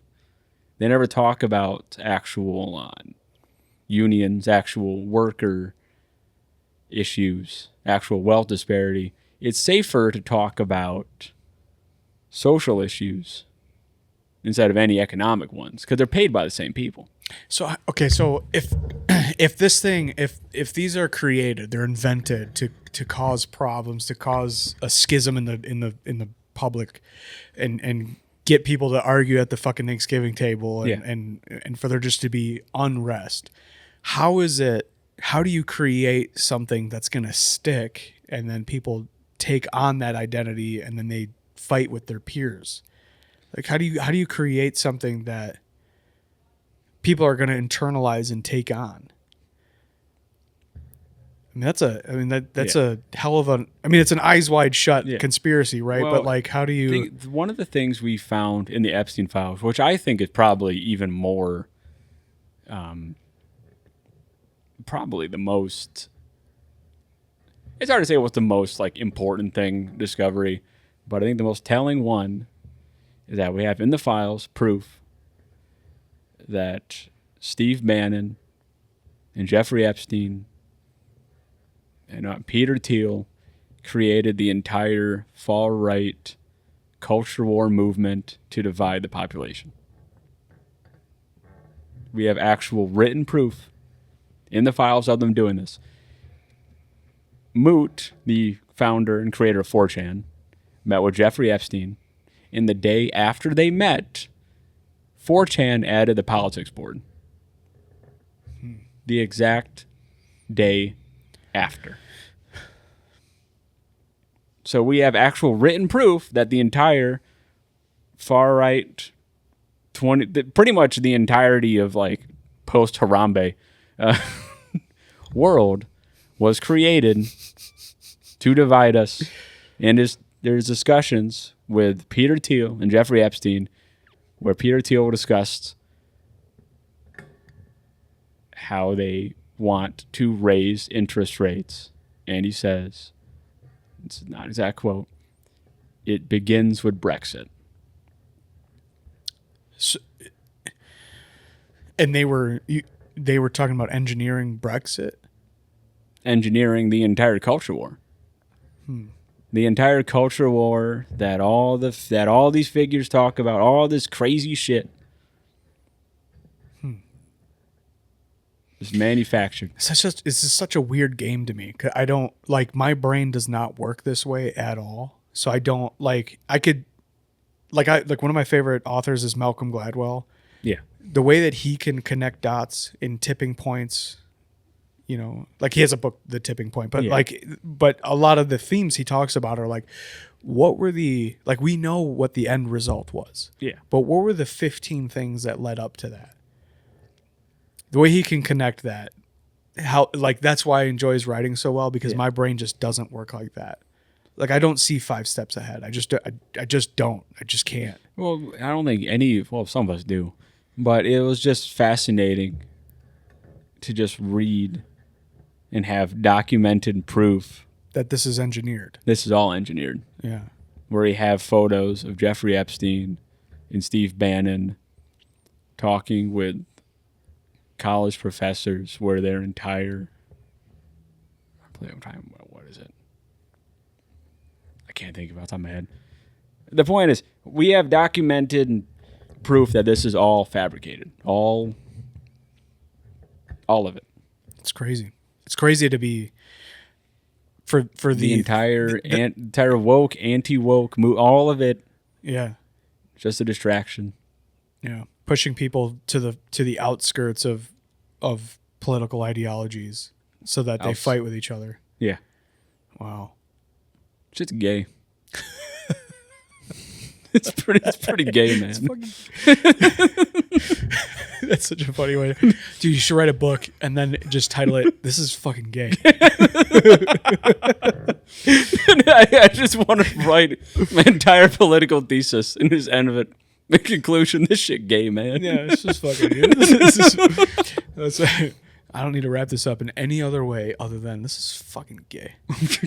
Dude, wow. It's like some of the craziest sounding people were saying things like, "Oh, they're bringing pallets of bricks to these cities where there's civil unrest.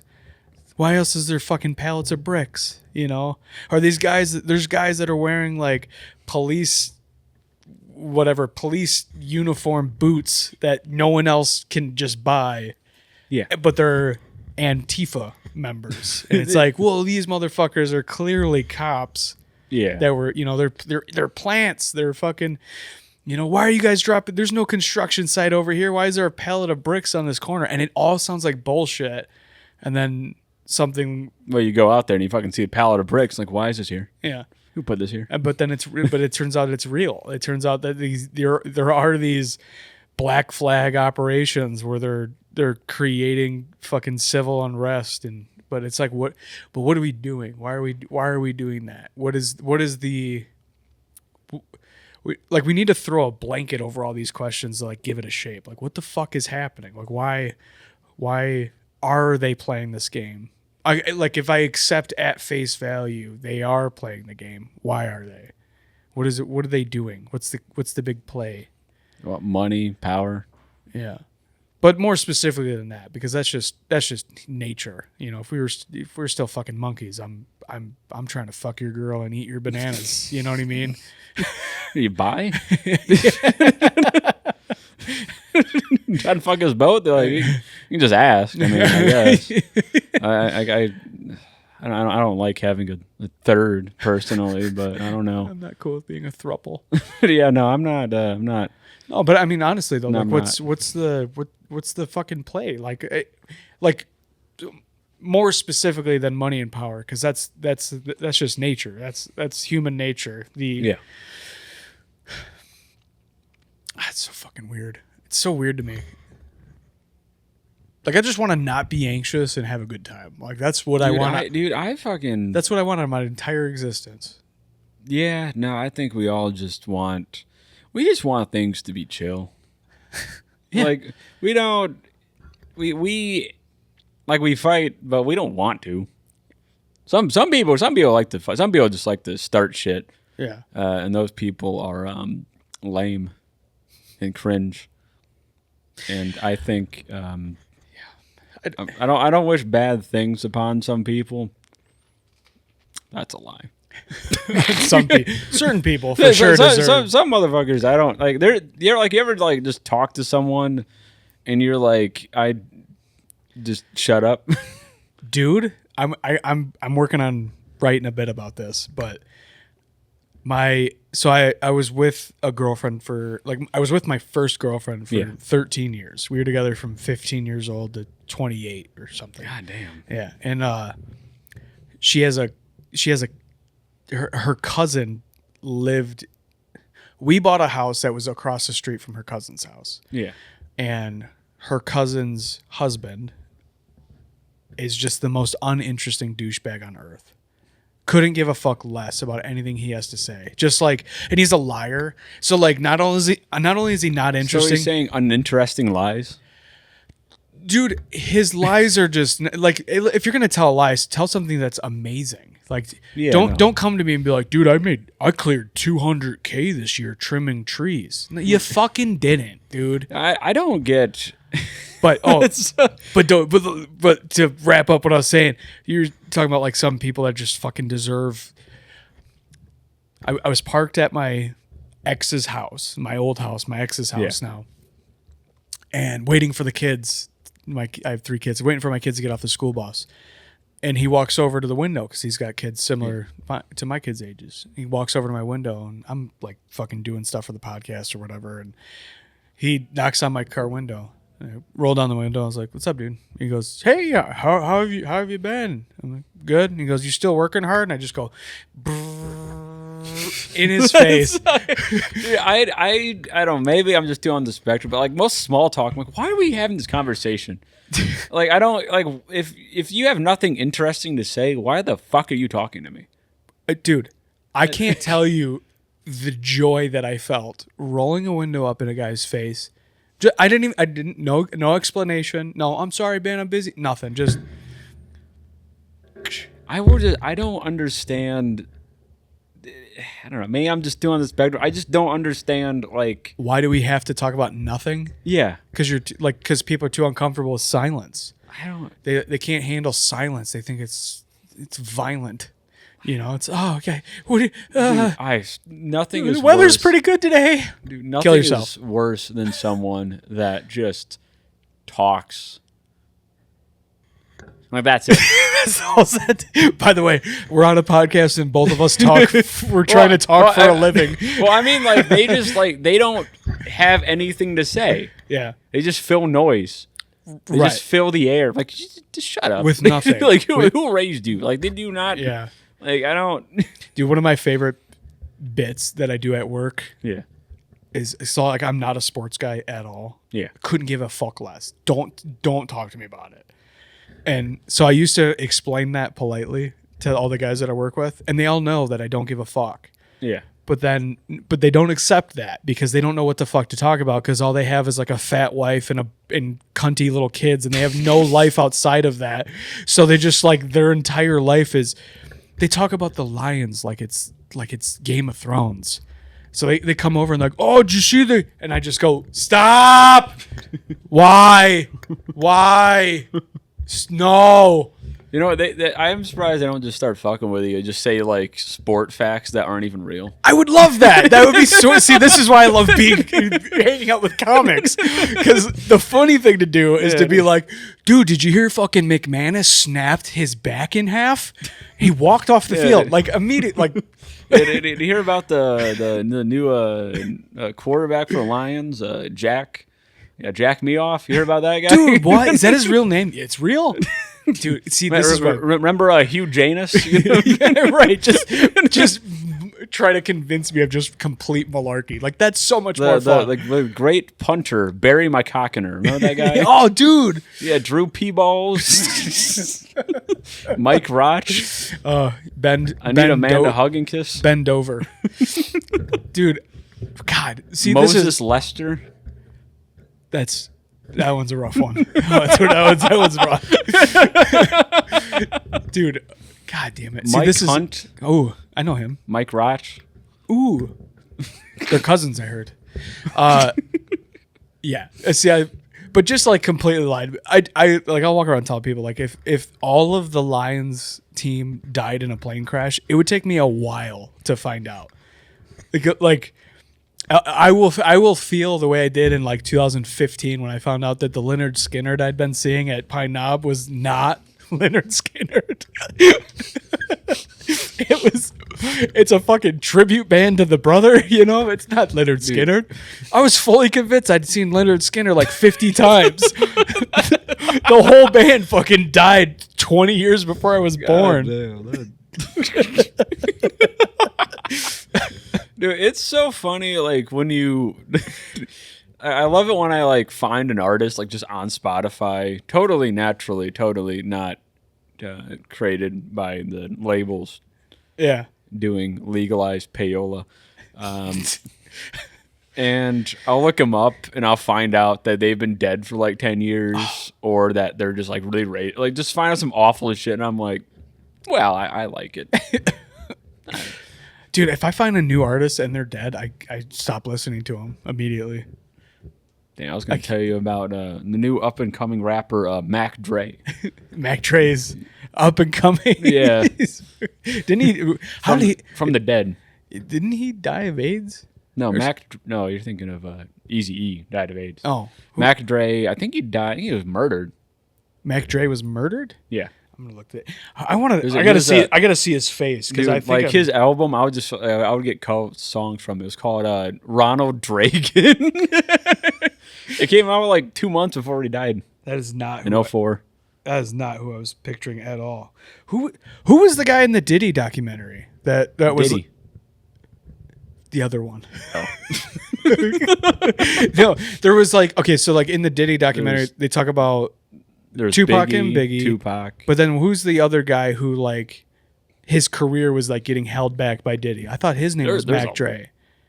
The one like main guy. Oh, Craig Mack. Craig Mack. Okay, Craig Jesus Mack. Christ. Didn't he get AIDS? Did he get AIDS? Yeah, I don't think it was he died like a few years ago. I don't remember of what. Mac Dre got fucked over by Diddy. He did die in 2018. How did he die? Dude, I'm sorry. I completely derailed you. I have complications of HIV and AIDS. Okay, thank God. Oh, okay. Thank God. Sometimes I say shit and I don't check myself, and then I'll clip it out. They don't all have AIDS, man. He did. I was right about. That's not a stereotype. Okay, this one was real. This was a real one. I wasn't just being fucking racist or whatever. I'm vindicated right there. Yeah, no. Google told me it's a vindicated racism.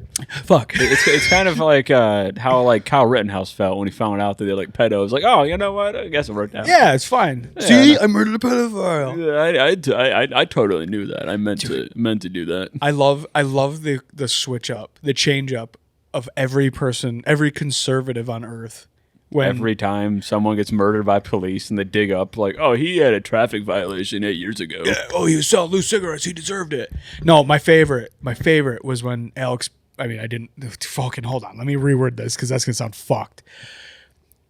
When Alex Preddy died and he had a gun on him, they were all like, "Why do you have a gun on him?" What? You guys 10 years ago, you all defended Kyle Rittenhouse, who was a fucking minor, right? Drove across state lines with a rifle to go to a protest. He had nothing. He was not a member of the community. He didn't own any of the fucking businesses. What was he doing there? And then he kills people. Look, he was getting attacked with a fucking skateboard. Yeah, dude, you got to kill the guy who's trying to kill you. I like that's basic instinct. But like, you can't say that kid needed to be there. His intention of being there was to get into the action, and he fucking did, and he killed 2 people. Yeah. Right. So then this Alex Preddy guy, who's a fucking apparently a very outstanding citizen, carries a gun, gets murdered by ICE, and then the entire conservative, every right-leaning person on the internet is like, well, he had a gun. Why do you have a gun with him if he didn't intend on using it? Play stupid games, win stupid prizes. You're like, pick a fucking lane, dude. Why would he not have a gun? ICE just murdered someone 2 weeks before. That's why he had a fucking gun on him. Right. These guys are fucking stormtroopers. They're pieces of shit. Yeah. I can't believe the people defending these fucking assholes. And they're like, oh, the majority of what they've done is good. They've gotten they did their fucking job. Let's talk about what they fucked up. If I do 1,000,000 good fucking projects, but one of my projects kills a person, no one's gonna talk about dude, that Matt's mostly done good piping, Yeah. but one of his pipes murdered somebody. It's like, no one's going to talk about it. Didn't that happen in like California with like that one like gas company? Someone died?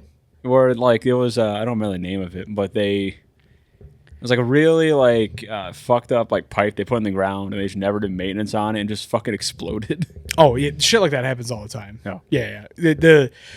There's like a joke saying in my local is like, the second you put a pipe in, it's rotting, and that's a beautiful thing because it means that we have work. You know, it's like as soon as you weld a carbon steel pipe, it's starting to rot immediately. You know, There's a metaphor in there somewhere. yeah, there's something there, right? I've had my pipe rot a few times afterwards. A little bit of the fucking drippy deck, eh? Yeah, no, you wear a condom for a reason, Yeah. and I don't, and I regret it. You had to get a handful of shots in the old pecker, eh?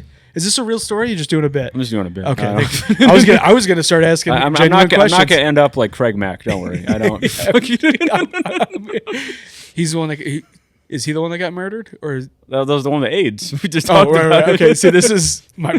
I don't know their music well enough to fucking. Yeah, Craig Mack. It's he just had, they both have Mac in their name. That's what's yeah. fucking me up. Mac Dre and Craig Mack. Yeah, Those and then there's Big Mac.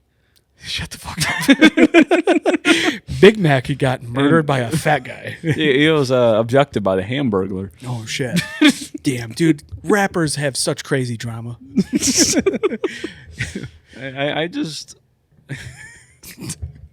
I got. Do you ever see that? It's like one of those like slop channel, not AI slop, but like made by man slop, which I think is the better ones. Honestly, I don't like having a robot suck my dick, but like it's like where it has like this like dramatic music where he's like talking about like failed fast food items, like it's like McPizza and McSpaghetti. It's all dramatic. I'll There's send like it to you. orchestral fucking music playing in the background of a list of things that no one gives a fuck about. Dude, I love. It's hilarious. Dude, my Brain favorite. rot. I love like just YouTube, just bullshit listicles. I fucking love it, dude. Not one's made by man, Yeah. not AI ones. Did you like- I want some person to half-ass it.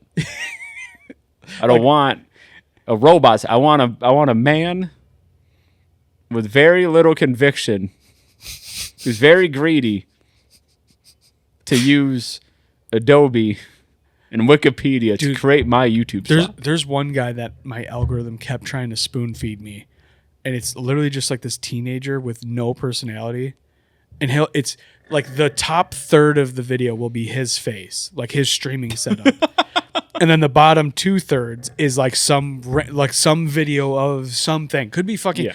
I mean, literally, it'll be like, I don't know, like a girl drawing a heart, Yeah. and he'll be like, wow, she's really good at drawing a heart. Don't forget to click that like button. Yeah, she's drawing a heart. Really good job drawing a heart.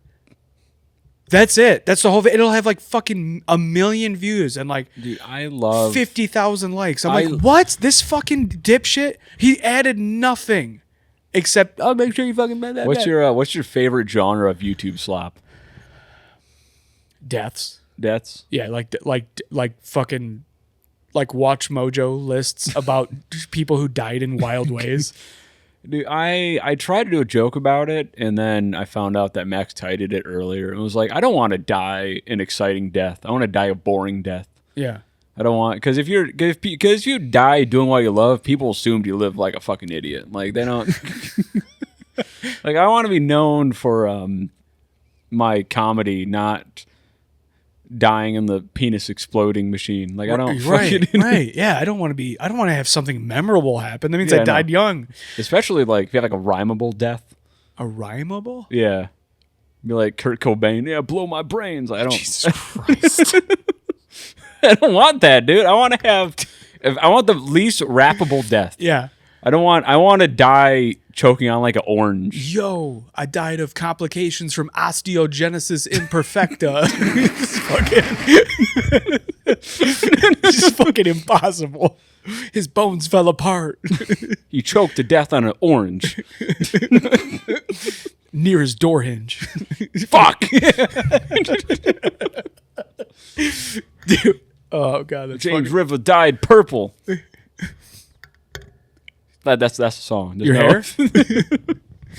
Dude, that's so silly. I want an unwrappable death. Dude, you know who? Speaking of the fucking brain rot videos, the ones that drive me nuts are like the 15-step pointless project videos. And Fucking Jesus, I hate those. there's so one much. guy that does them, and I've blocked him in like 4 different ways, but he keeps making new channels, and it's like. It'd be like, come here, guys, let's check this out. And then he like, one of them was like, he had like a 15 layer stencil where he spray painted like, and then he keeps going, spray painting each layer more and more and more and more. And then eventually it's like a Disney princess that he spray painted on his tub.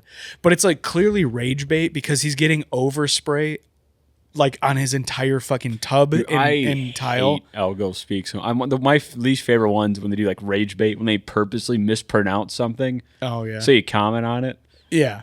Yeah. There's the guy that does like the powerful websites you should know. He always does that. Oh Jesus. Yeah. His videos are like I found a bunch of really cool websites from his videos. Like he does have like good information in his, but he'll say like Miami. Like I'm gonna go to Miami instead of Miami. Jesus. Just like annoying shit like that. And then you look at the comments and just all these fucking mouth breathing monkeys are like, Miami. yeah, that's not it. It's okay, you fucking idiots fell for it. Like I don't.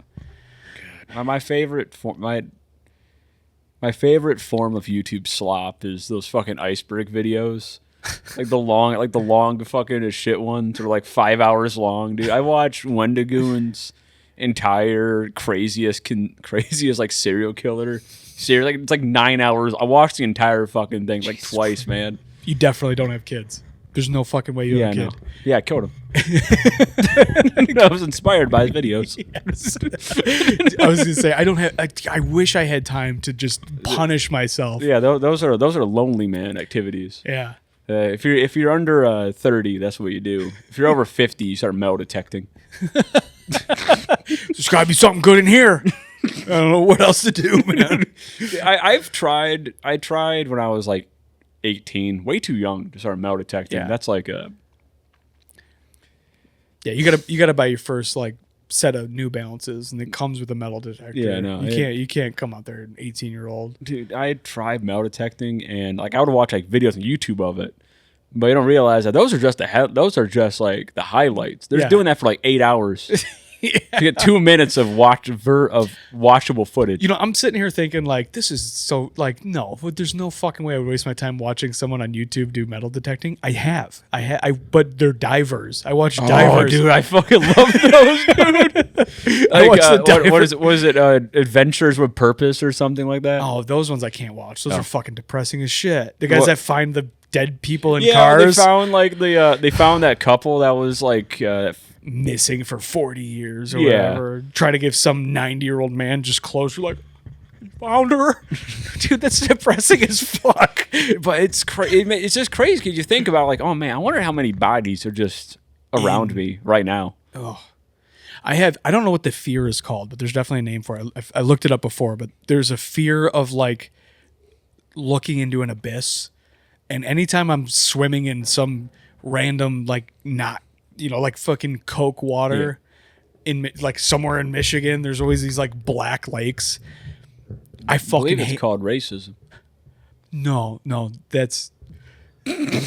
I'm just gonna fuck. There's like 40 things I wanted to say immediately, and I was like, can't, don't do it, don't take the bait. There's your clip. Don't take the bait, you motherfucker. You almost got me. I almost said a bunch of shit I was gonna have to edit out. They don't go to lakes. All right. Jesus. Dude. I couldn't help myself. No, but like the fucking like the when you're swimming in this fucking black small lake and you like look down, you can't see shit, can't even see your own feet. It's terrifying, man. Dude, I hate that sensation. Especially when you watch those videos, you find there could be a car down there. There could be a dead guy just like fucking in his car down there. Dead. But I'm always afraid of something like getting me. Yeah. Which is illogical because there's no predators in Michigan except for like wolves if you go high, or bears if you go north enough. But like in Metro Detroit, no. The only thing to be scared of here the real is- predators are on college campuses. yeah. In frat houses. Oh, yeah, they're the fucking bros that are like, it's pronounced Miami, dumbass. And they don't understand that, like, Those are the real dangers. you just got my engagement to go up, you genius. Thank you for correcting me. Thank you for feeding the system that divides us one mispronunciation at a time. Fucking Miami. my. One I keep saying is massive huge tits for Massachusetts. That one's funny. At least that one's funny. Yeah, I lived in Massachusetts. Yeah, massive huge tits. Yeah. Yeah, it's fucking stupid. We gotta wrap up. I got another guy coming on a little bit, dude. For not knowing you an hour ago, I'm like, I could fucking get drunk at a bonfire and just talk about nothing with you for like 10 hours. Oh man, I fucking love this episode. So I'm gonna do the Michigan goodbye where we talk. I stand in the screen door, but I talk for another hour. Yeah. Well, that's I gotta the show run, for next but 10 minutes. yeah. But how often are you on this side of town? You do spots over here a lot? Not really. I was kind of over here trying to,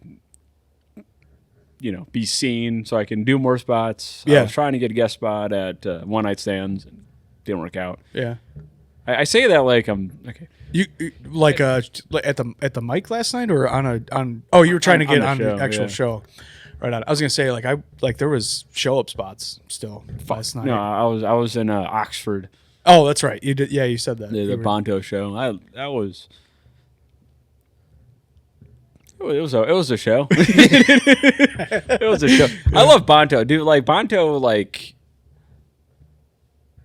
when you get more like sets on your belt, like I don't know, like a year from now, whatever. Like Bonto has some of the best rooms like ever. What is Bonto? Mark Bonto.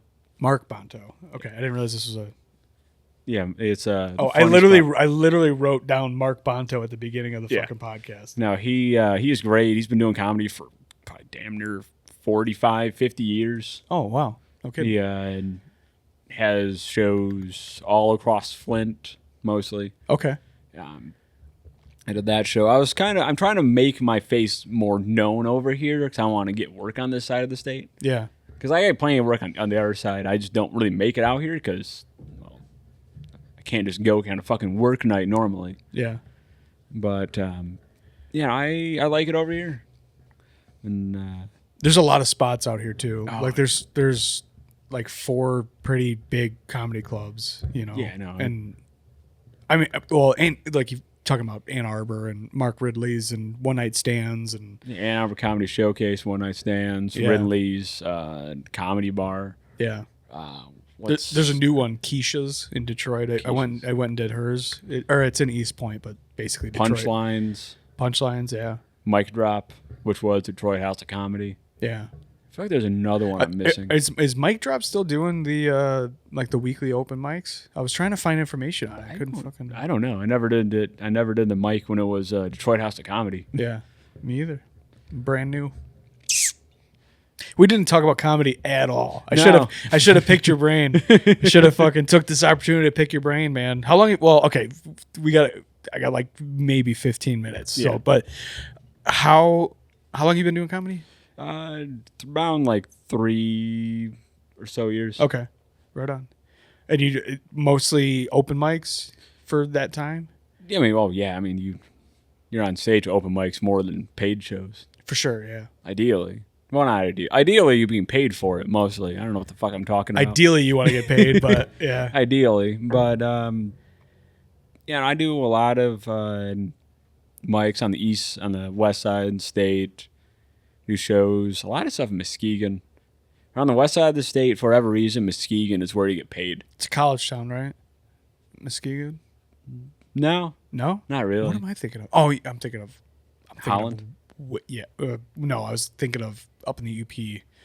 There's a Marquette? fucking Marquette. That's what I was thinking of. Yeah, no, I haven't done anything in the UP.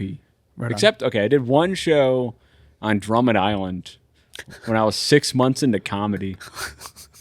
And that show was such a fucking disaster, man. Like the most biggest train wreck ever been a part of. And I got laid, and so I have fond memories of it. Even though everyone's like, yeah, that's probably the worst show I ever did. I'm like, I had a great time. I don't know what you guys are fucking talking about, dude. I had a great. What do you mean the show was bad? I don't know. Fuck the mic, dude. I banged a chick. Yeah, no. I laid on Drummond Island. They're like, yeah. They were like, yeah. Did you go? I think the question was me, a couple of Thomas hanging out, and it was, have you ever gotten laid from comedy? And I was like, no. I was like, yeah, but I was like, no, I don't think I got laid because of the show. Yeah. I think it was because I was there. I think just like you just vibed with a chick, and all right, cool. No, it wasn't met like before, and then like I think my jokes, if anything, probably were a hindrance. Yeah, no. I think I got laid in spite of my jokes. In spite of the performance, is fucking hilarious. I got laid in spite of my comedy. Dude, that's fucking hysterical. So okay, so you're doing paid spots. How do you even go about that? Because I listen to one leg at a time. Yeah.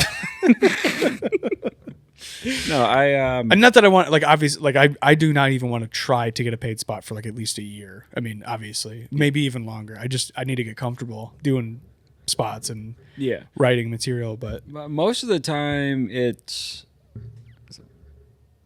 a lot of it is being funny. Well, actually, no, that's not really a part of it. One thing I've learned, one of the saddest things I've learned is that most of it's just networking. It's not even about being funny. Yeah.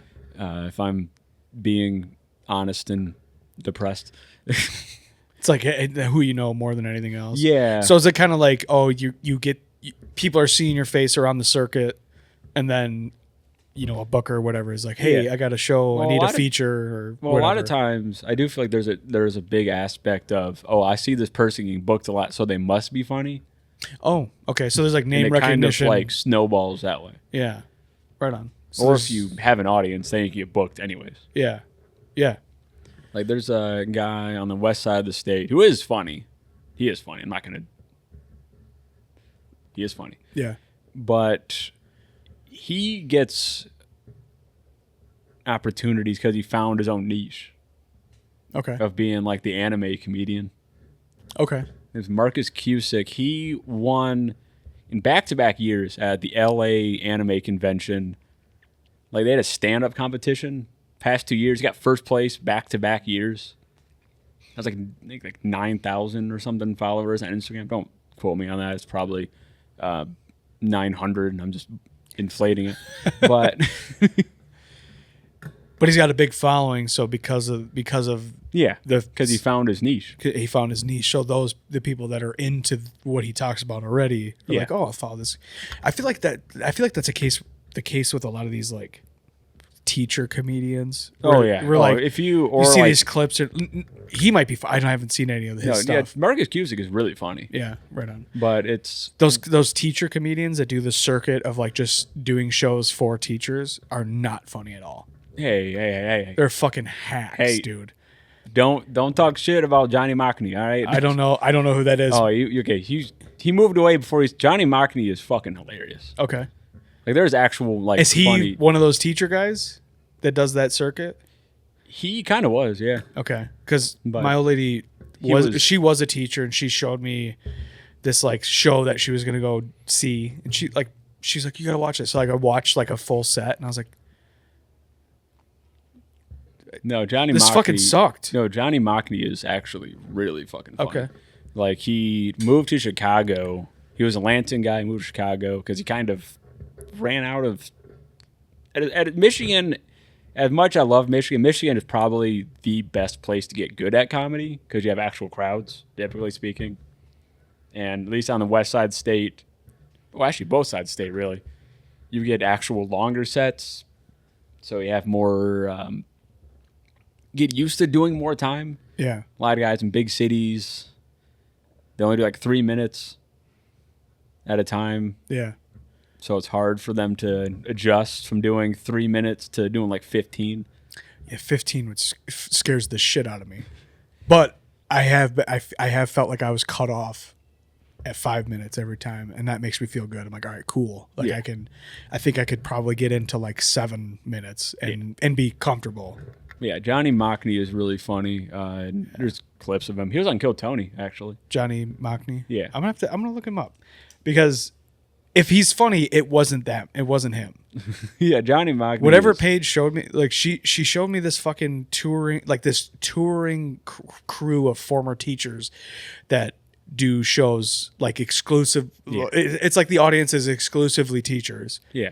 and I like with her being my fiance, like I understand like the insider Well, I know jokes there's there, I know there's and they still sucked. like this one big like nurse comic.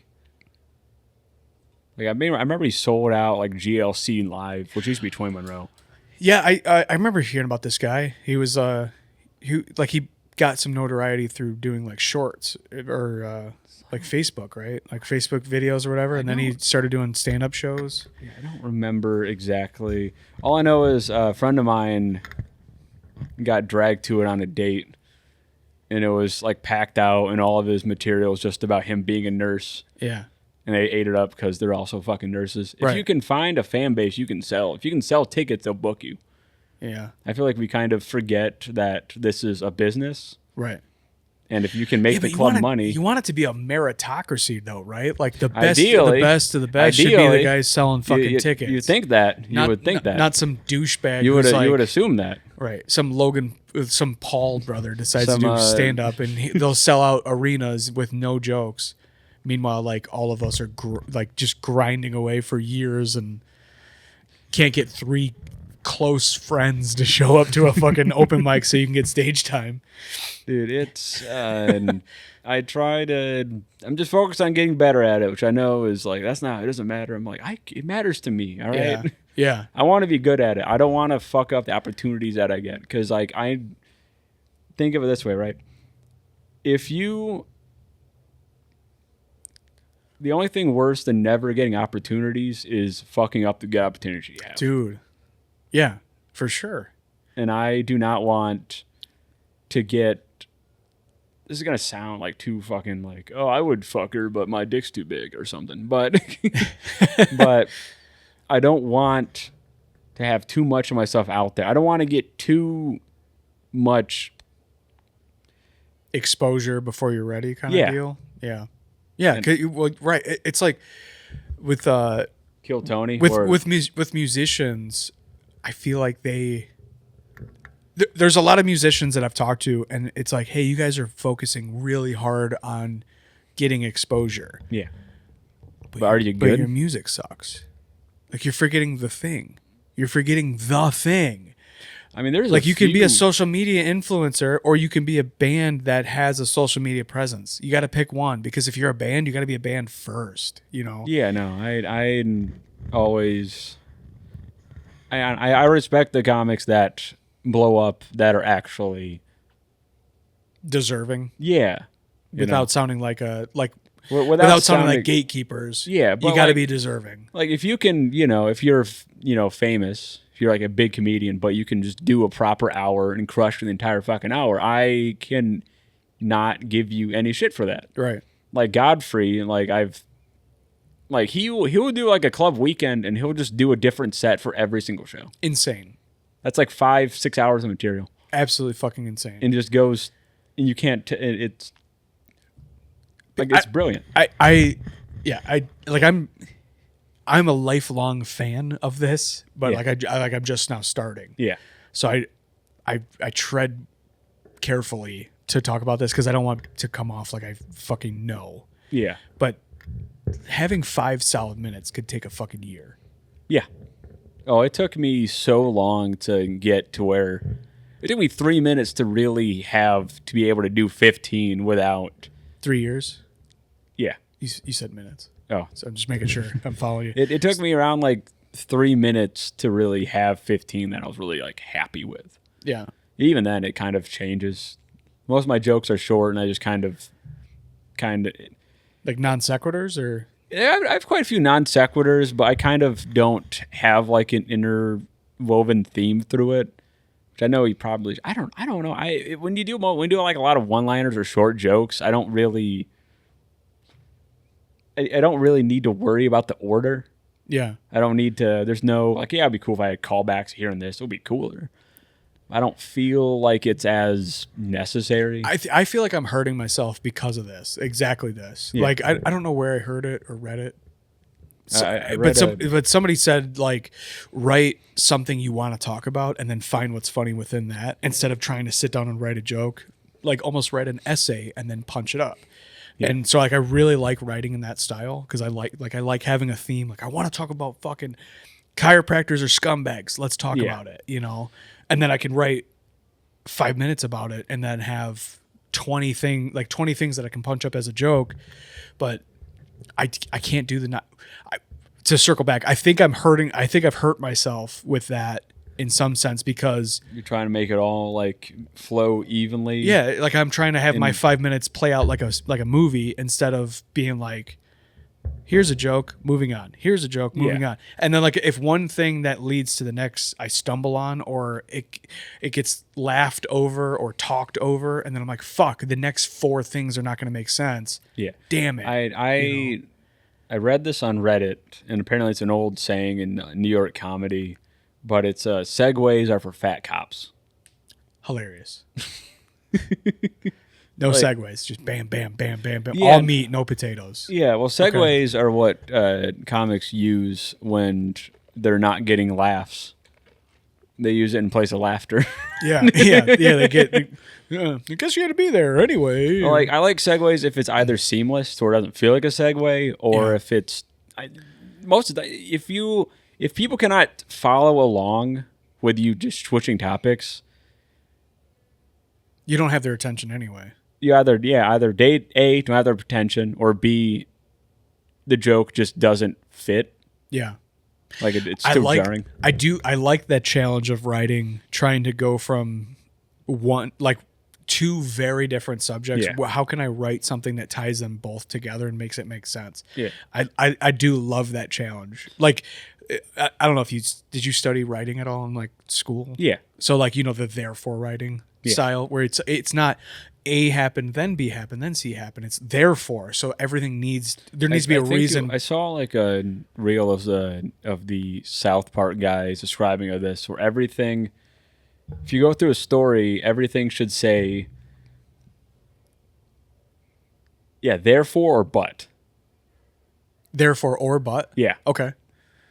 And if you say, and this happens, your story's fucked. Yeah. Where everything should make. Yeah. So therefore would be this happened. So which allowed this next thing to take or this place. happened, but this is happening. Okay, so then the but is the roadblock. Yeah. So that's like an obstacle that you got to write around or write into. Like this is the characters are trying to accomplish this, but where there's it's a story and not like a clip show. Yeah. Yeah. Man. I love the challenge of having these different premises that I've wrote, a handful of things about, and then like, okay, how can I make these 7 fucking 1 minute stupid things into a 5 minute coherent, bit. Well, I kind of like when me sort of my sort of like off the wall, like it with me, it kind of works that they're so just irreverent and like everything I say just literally doesn't. There's no cohesion of like I'll talk about not being single then having a girlfriend like and it just doesn't. You just kind of if you do it in such a way to where it's like obvious that it's intentional or that's just the way your set is. Yeah.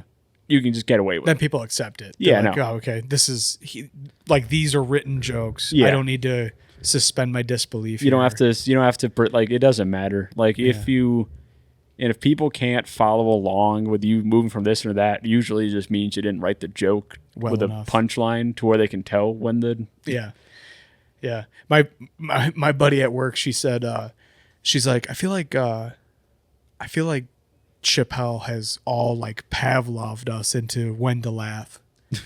Because like he'll just say something and boom, he hits the mic on his thigh and everyone's like, wah! And it's like, what was funny about that? And then people are just like, ooh. Well, if you have good enough timing, you can just make something funny. Yeah. Oh, for sure.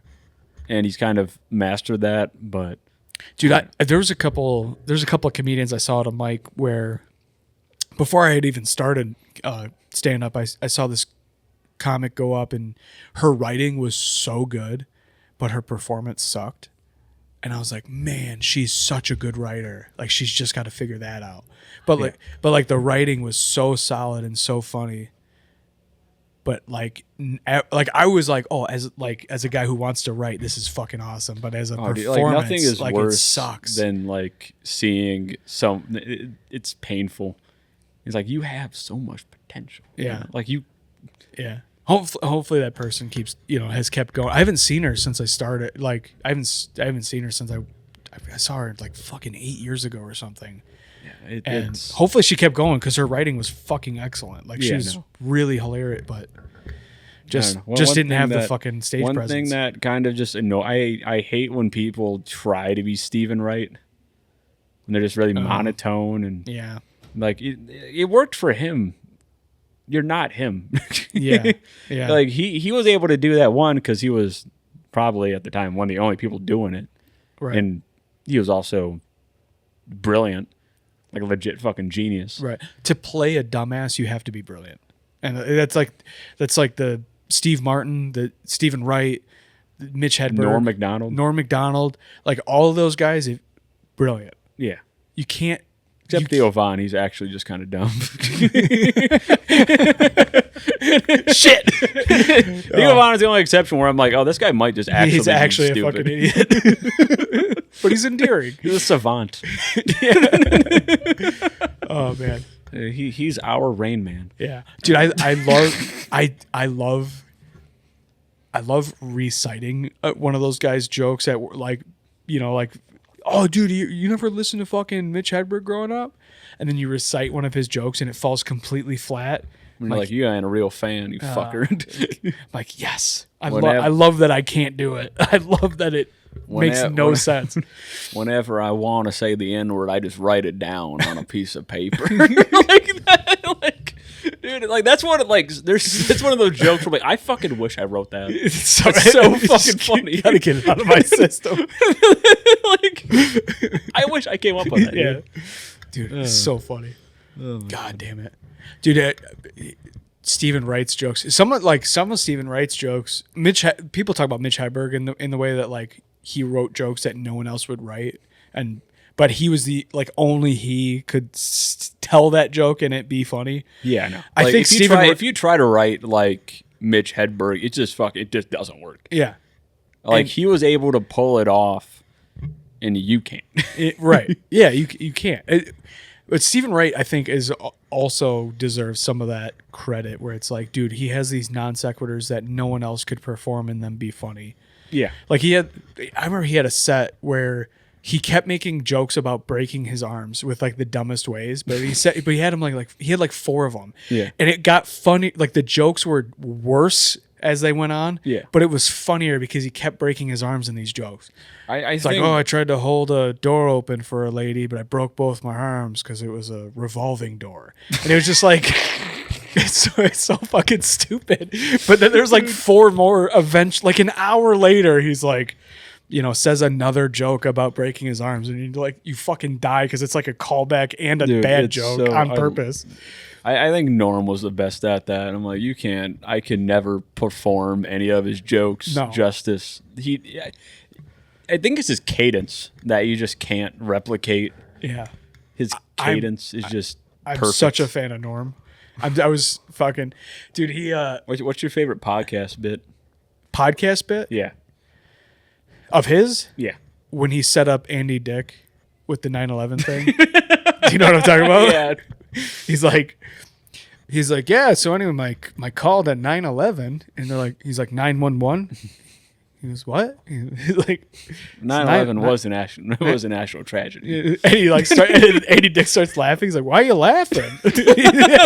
He's like, you son of a bitch. Like, you got me. I think my favorite is 420. 420? Yeah. I don't know if I saw that one. Oh, dude.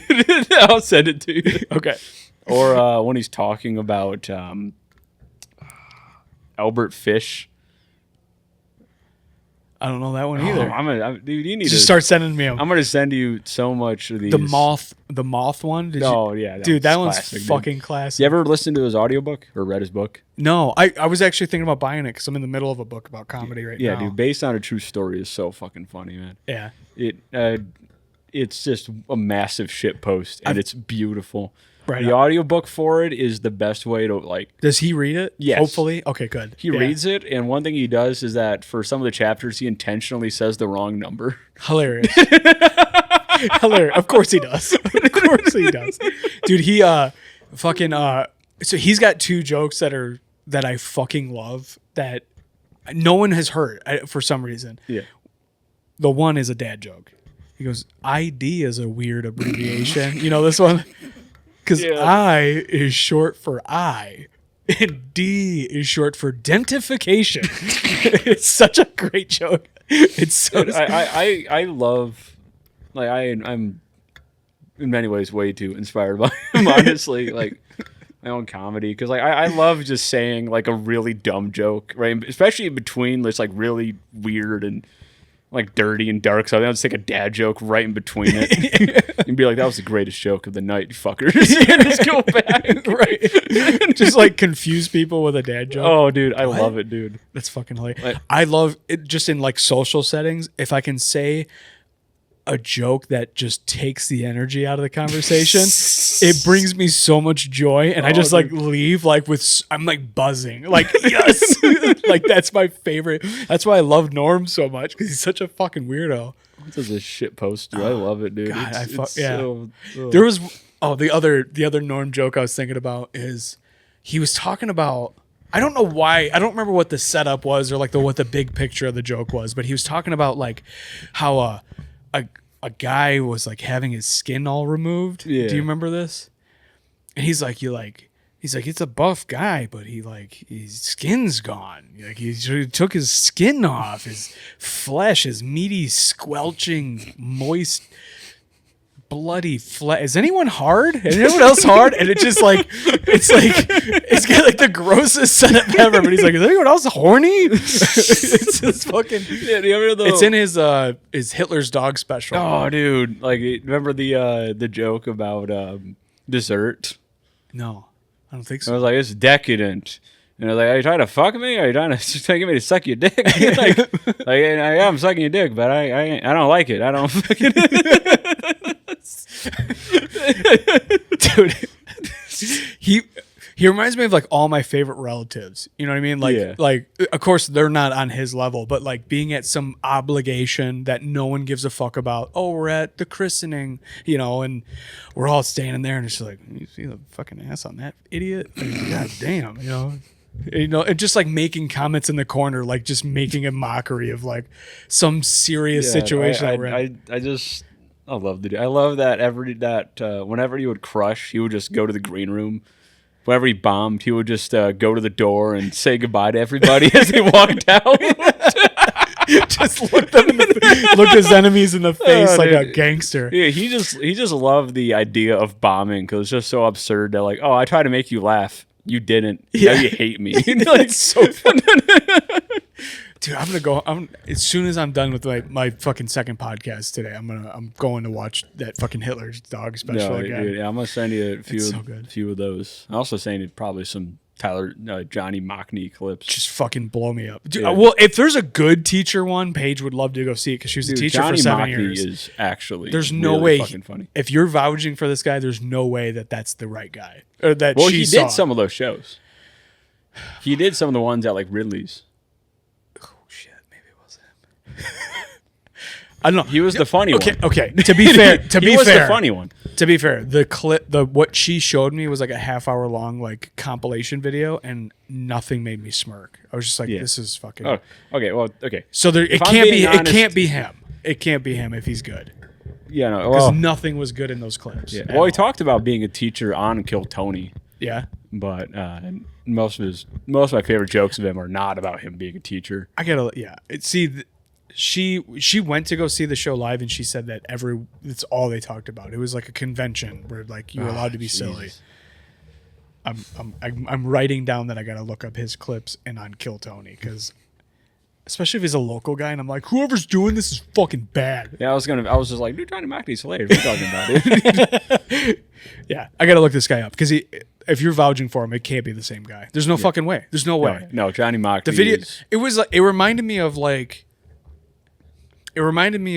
when a has-been celebrity decides they're gonna do comedy, and you're like, you don't even care about this. Like that's what like the comedy that she showed me was so bad. I was like, these people don't care about comedy. There's no way you can care about comedy be this unentertaining.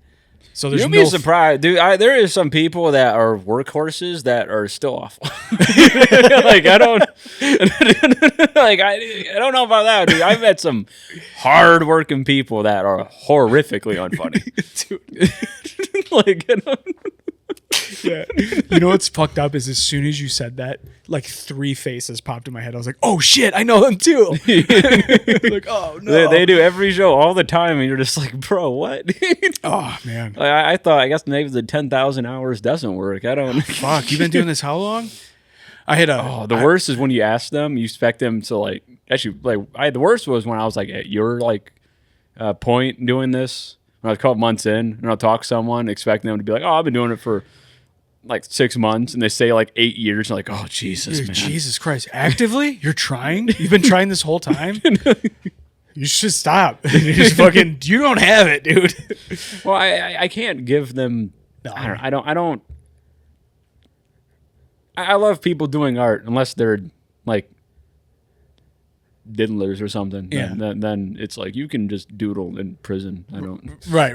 Yeah. I mean, yeah, for sure. I'd rather see people spend their time trying to create something, even if they're not that. I mean, there's like I have this podcast is like almost exclusively fucking musicians and comedians now, and even when even when the musicians that come on, I'll like look up their music. I'm like, hey, they're not good. But like, I've been pretty lucky. Like they're like, out of the people that have come on, they've all been really good.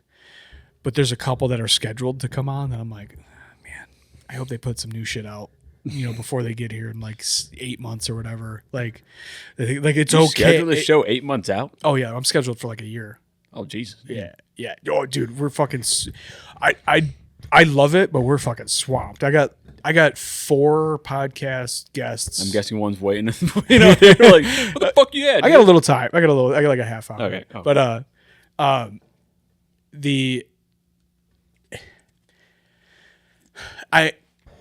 I love that we're this busy. Yeah. But it's also like daunting to be like, fuck, dude. Like, what do you like? My brother will be like, hey, do you want to fucking do this? And I'm like, no, I can't, dude. Like, you gotta give me like at least a year heads up. I got 4 people coming on a week for a year. Jesus, which is awesome. Like, hopefully that helps. You should try to get Johnny Macdonald on. Dude, hey, my fiance come to see you and you sucked. No. It can't be him. It can't be. I'm going to fucking keep saying that because you vouched for him. So, but if it is him, I'm going to blow your phone up and be like, you fucking dick. No, it is him. He sucked. No, he is one of the funniest comics. It's not him. Who she saw then could not have been him. No. There's a few names I'm thinking of that are teachers, and I'm like, yeah, they're like, yeah, yeah.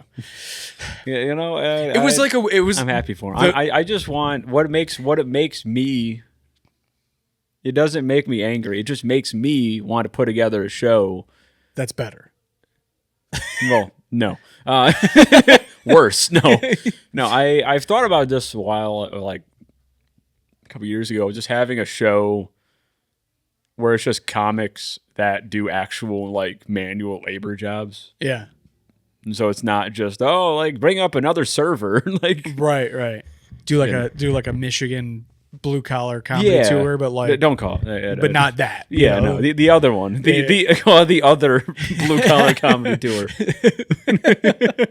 Dude, I honestly I thought about that's an idea that's popped in my head too, is because I know a handful of guys are tradesmen, but they're also trying to do comedy. Yeah. And it's I mean, we have a lot of shit that we could talk about that would only apply to guys that understand the world that we're in.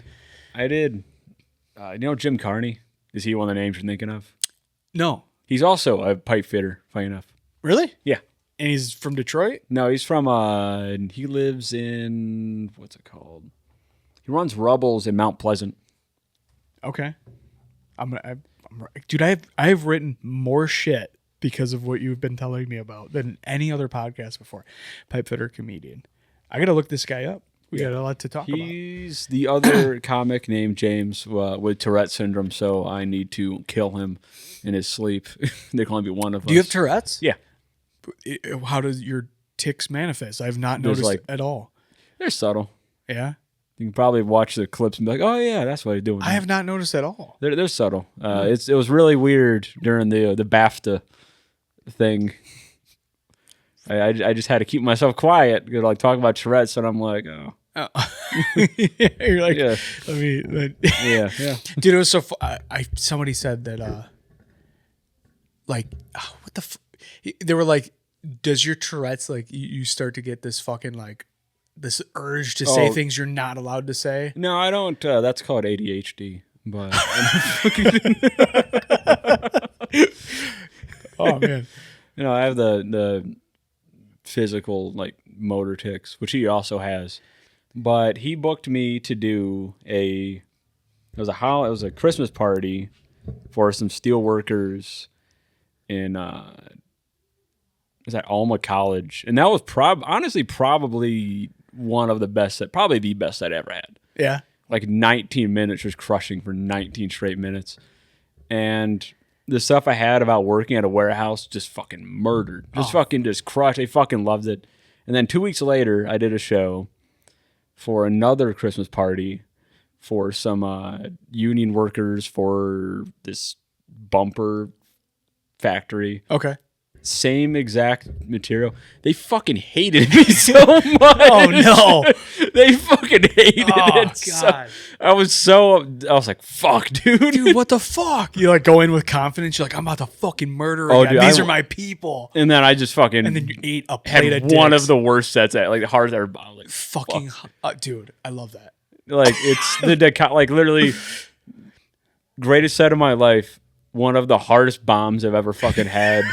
Should be the same audience. No, Yeah. It's Dude, it's comedy. That's how it works. I'm in the middle of reading Steve Sabo's book about comedy, and he talks about how he had a feature act come on, and he was contracted to do 30 to 35 minutes as the feature, and he said that he was bombing so hard that he'd gone through all of his material in 17 minutes and was like, all right, your headliner is, and he's like, what the fuck, dude? I didn't have a chance to pee. I didn't have a chance to like go through I didn't get like, you fucked up the time so bad. I wasn't able to do any of my my pre-show ritual. Yeah, I never leave early, even when I should. Yeah. Even when you can't fuck up the time. Yeah, I know. I'm there to do my time, and I'll do my time, whether you like it or not. Yeah, right. I don't because my stuff is so kind of really unprofessional. But because it's so kind of disjointed, and I just kind of talk about one thing after another. I'll go until you like me. Yeah. Just fucking beat you into submission with my act. And dude. Yeah, you gotta do your fucking time. You can't dip out halfway through your set and be like, all right, that's my time. Unless the showrunner is just like, no, fuck this. Yeah. Well, yeah, but let the showrunner give you the light, though. Yeah. Don't just decide when you're contracted to do. And he's like, oh, I thought. Especially if you sign a contract, then you're kind of stuck with it. That's what the feature, I guess, said that he didn't say who it was, but the feature said that he's like, well, I thought that features just did 20 minutes. And he's like, okay, your contract says 30 to 35, and you didn't even do 20 minutes. You did fucking 17 minutes or whatever. Like, you fucking. So he's like, he said he had to do the first night he had to do his entire hour, full bladder, nothing to drink, wasn't able to look over his notes because he like robbed him of that like 15 minutes that he thought he had. And then he did it 2 more times. He did it the fucking Saturday and Sunday show too. And he's like, you're fucking done. Like you gotta, I think he fired him. I literally like paused it as I pulled in here. Jesus. But that's I think he was going to get rid of him. like because of this. He's like, I was pissed. I was fucking pissed. Like Oh, yeah, the he went- third time that he did this after we had 2 conversations about it. Jesus Christ. He's like, I don't know what you want me to fucking do. It's all the material I have, and like walked off. And he said that the feature act like Ubered away from the venue before he finished his show, and they were there together. It's like, you fucking douchebag. Jesus, man. But Is it Johnny Mockney? No, I was kidding. Johnny Bogdan, I'll teach you something. I was kidding. But no, that's It's like the worst press ever for a guy who didn't even know his name before he said it. I'm like, he fucking sucks. He's good. He's solid. But no, I don't believe you. I will never just I do the time I'm allocated. Yeah. Like I'll do it. Like if it's one of those shows where I'm like, I'm not gonna let you, then I'll just dip out. Or if they give me like a time frame Yeah. and it's going bad, I'll just do it right at 15. Yeah. I'll hit it 12, whatever. hit it right on the dot and get the fuck out of there. Yeah. But you got to do the time. I mean, that's literally the job. You got to do the time. You got to do the time that you were contracted for. Otherwise, like, I can't tell you how many times like I go to a mic and everyone does like an extra, like they get the light and they do like 1 or 2 extra jokes. Yeah. And then you're like, what the fuck, dude? It's like 1 a.m. on a Thursday morning now. Yeah. But this was like an 8 p.m. start. Like, what Yeah. the fuck? Everyone's getting bumped because everyone's doing doing an extra minute or 2. Jesus. You're like, what the come on, dude. You got to respect the fucking light. You I know? just don't understand it in the sense of like, why would I? I'm not saying have it random. I had it kind of like last month where I was like, they're on the lines. Yeah, when it went winter and a half over, I'm like, fuck. Yeah. But I never understood it in the sense of like people that just run it like a lot. I'm like, why? Yeah. Fucking what? Right. What are you doing? There's fucking like 4 mics every week that you can hit in a reasonable distance from here. I just don't There's no understand not reason. wanting to just have it be concise. Yeah. Yeah. Or if we're eating shit, just leave it. Always the long-winded motherfuckers too that do Oh. it. The guys who take a half hour to set up a joke. It's like reading like a 50-year-old guy's joke on Facebook where it's like a half hour long setup and then the punchline's something stupid as fuck. And then I fucked her twice. You're like, dude, Jesus Christ, that's what you went over by 5 minutes for this fucking stupid dad Yeah, joke? it's never. I've never seen like a really funny comment go over. No, because they respect the craft. They respect the economy of words. Yeah, You know, they're not telling street jokes and acting like it's their act. Dude, that pisses me off more than anything on earth. Telling like stereotype jokes or like street jokes where like everyone has heard this. We all know what you're doing. yeah. And then you're like trying to sell it like it's your original thought. Oh, she said she wanted 12 inches, so I fucked her 3 times. Dude, everyone has heard that fucking joke. I literally saw a guy do that on stage. What is it? It's Friday. I saw him do it at Wednesday night. A guy did that joke on stage. I'm like, are you fucking serious? That's so. What are you doing? How do you just do why did the chicken cross the road joke? Like, what the fuck? Everyone's heard this.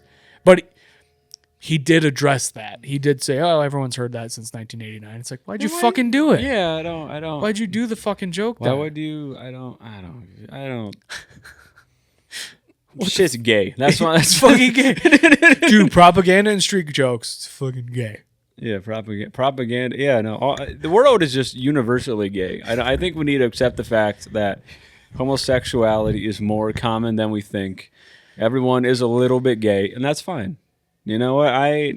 Everyone is a little bit gay. I have seen a few dicks where I'm like, you know what? I'm not saying I'll suck it, But I get it.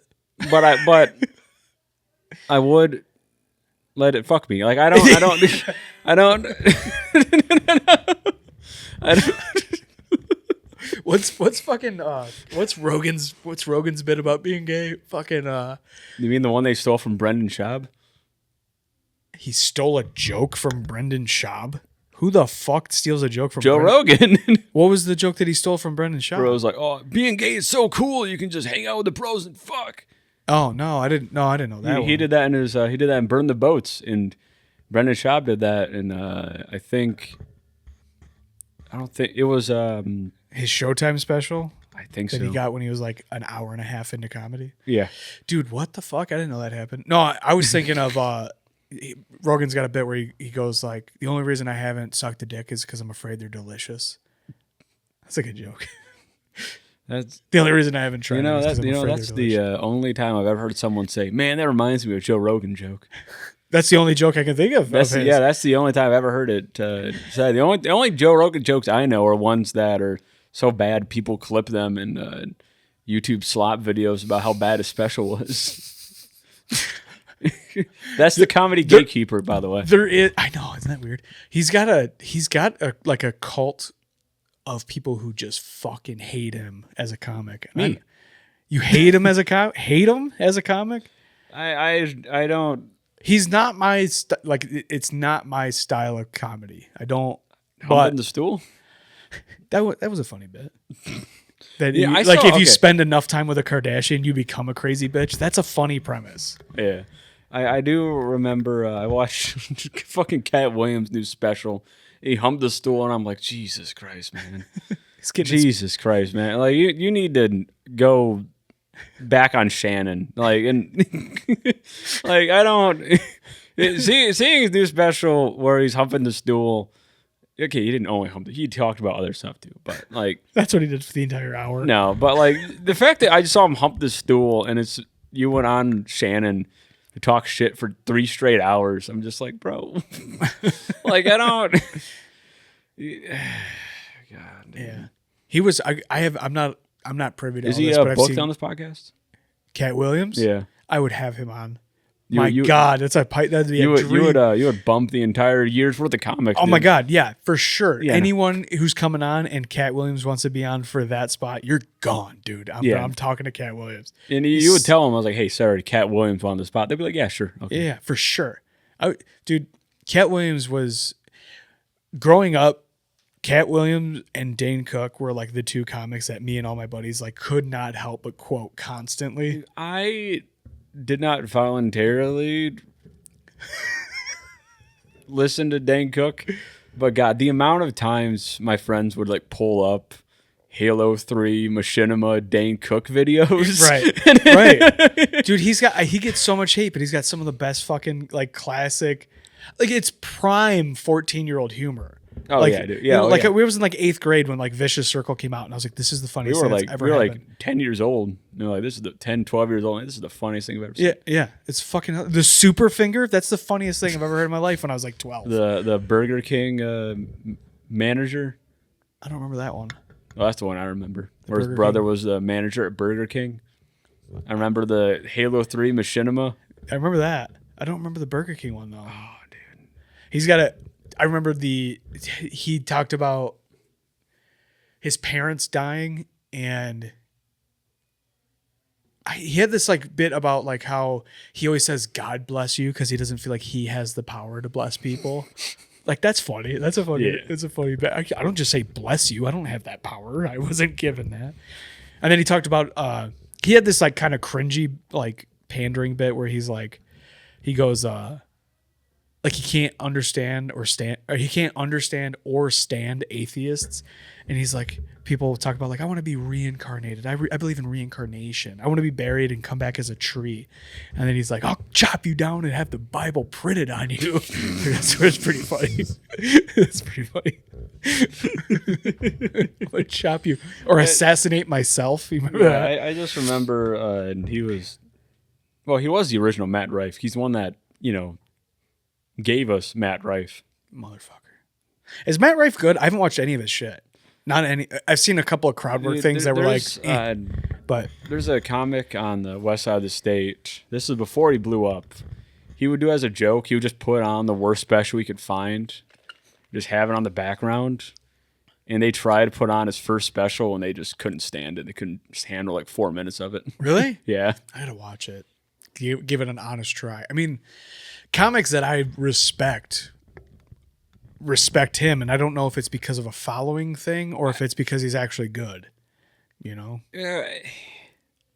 To do that level of crowd work, there is a skill to it. Like I'm not gonna just Is because that all- I don't like it doesn't mean there's not skill to it. Yeah. Is that all he does? Is crowd work? Well, it's not all he does, but he literally has like crowd work specials. Oh. That's why he got famous. Yeah. Mark Maron fucking is always in the news bitching about something that's going on in comedy, and that's one of the things he cries about. He hates crowd work. But he's always like, the entire comedy community hates him. So I love Mark Maron. I like him also, but I've obviously never had to deal with him on a personal level. So maybe he's like a cunt, but he's really good at his art. Well, I think he's just one of those traditional like hard asses, where you never. Is he a hard ass though? Because like every time I hear about him from other comedians, like it's always like, oh, he was talking shit about somebody. It's like, that's a bitch move. That's not a hard, like a hard ass would be like, hey, dude, James, I don't like what the fuck you were doing. Like, he's like, man, the Rogan sphere is toxic masculinity. Yeah. Nice, sound like me. I talk so much shit about Joe Rogan, dude. I think I have posted so much shit talking against Rogan. I'm not gonna lie. Like I think one time I posted.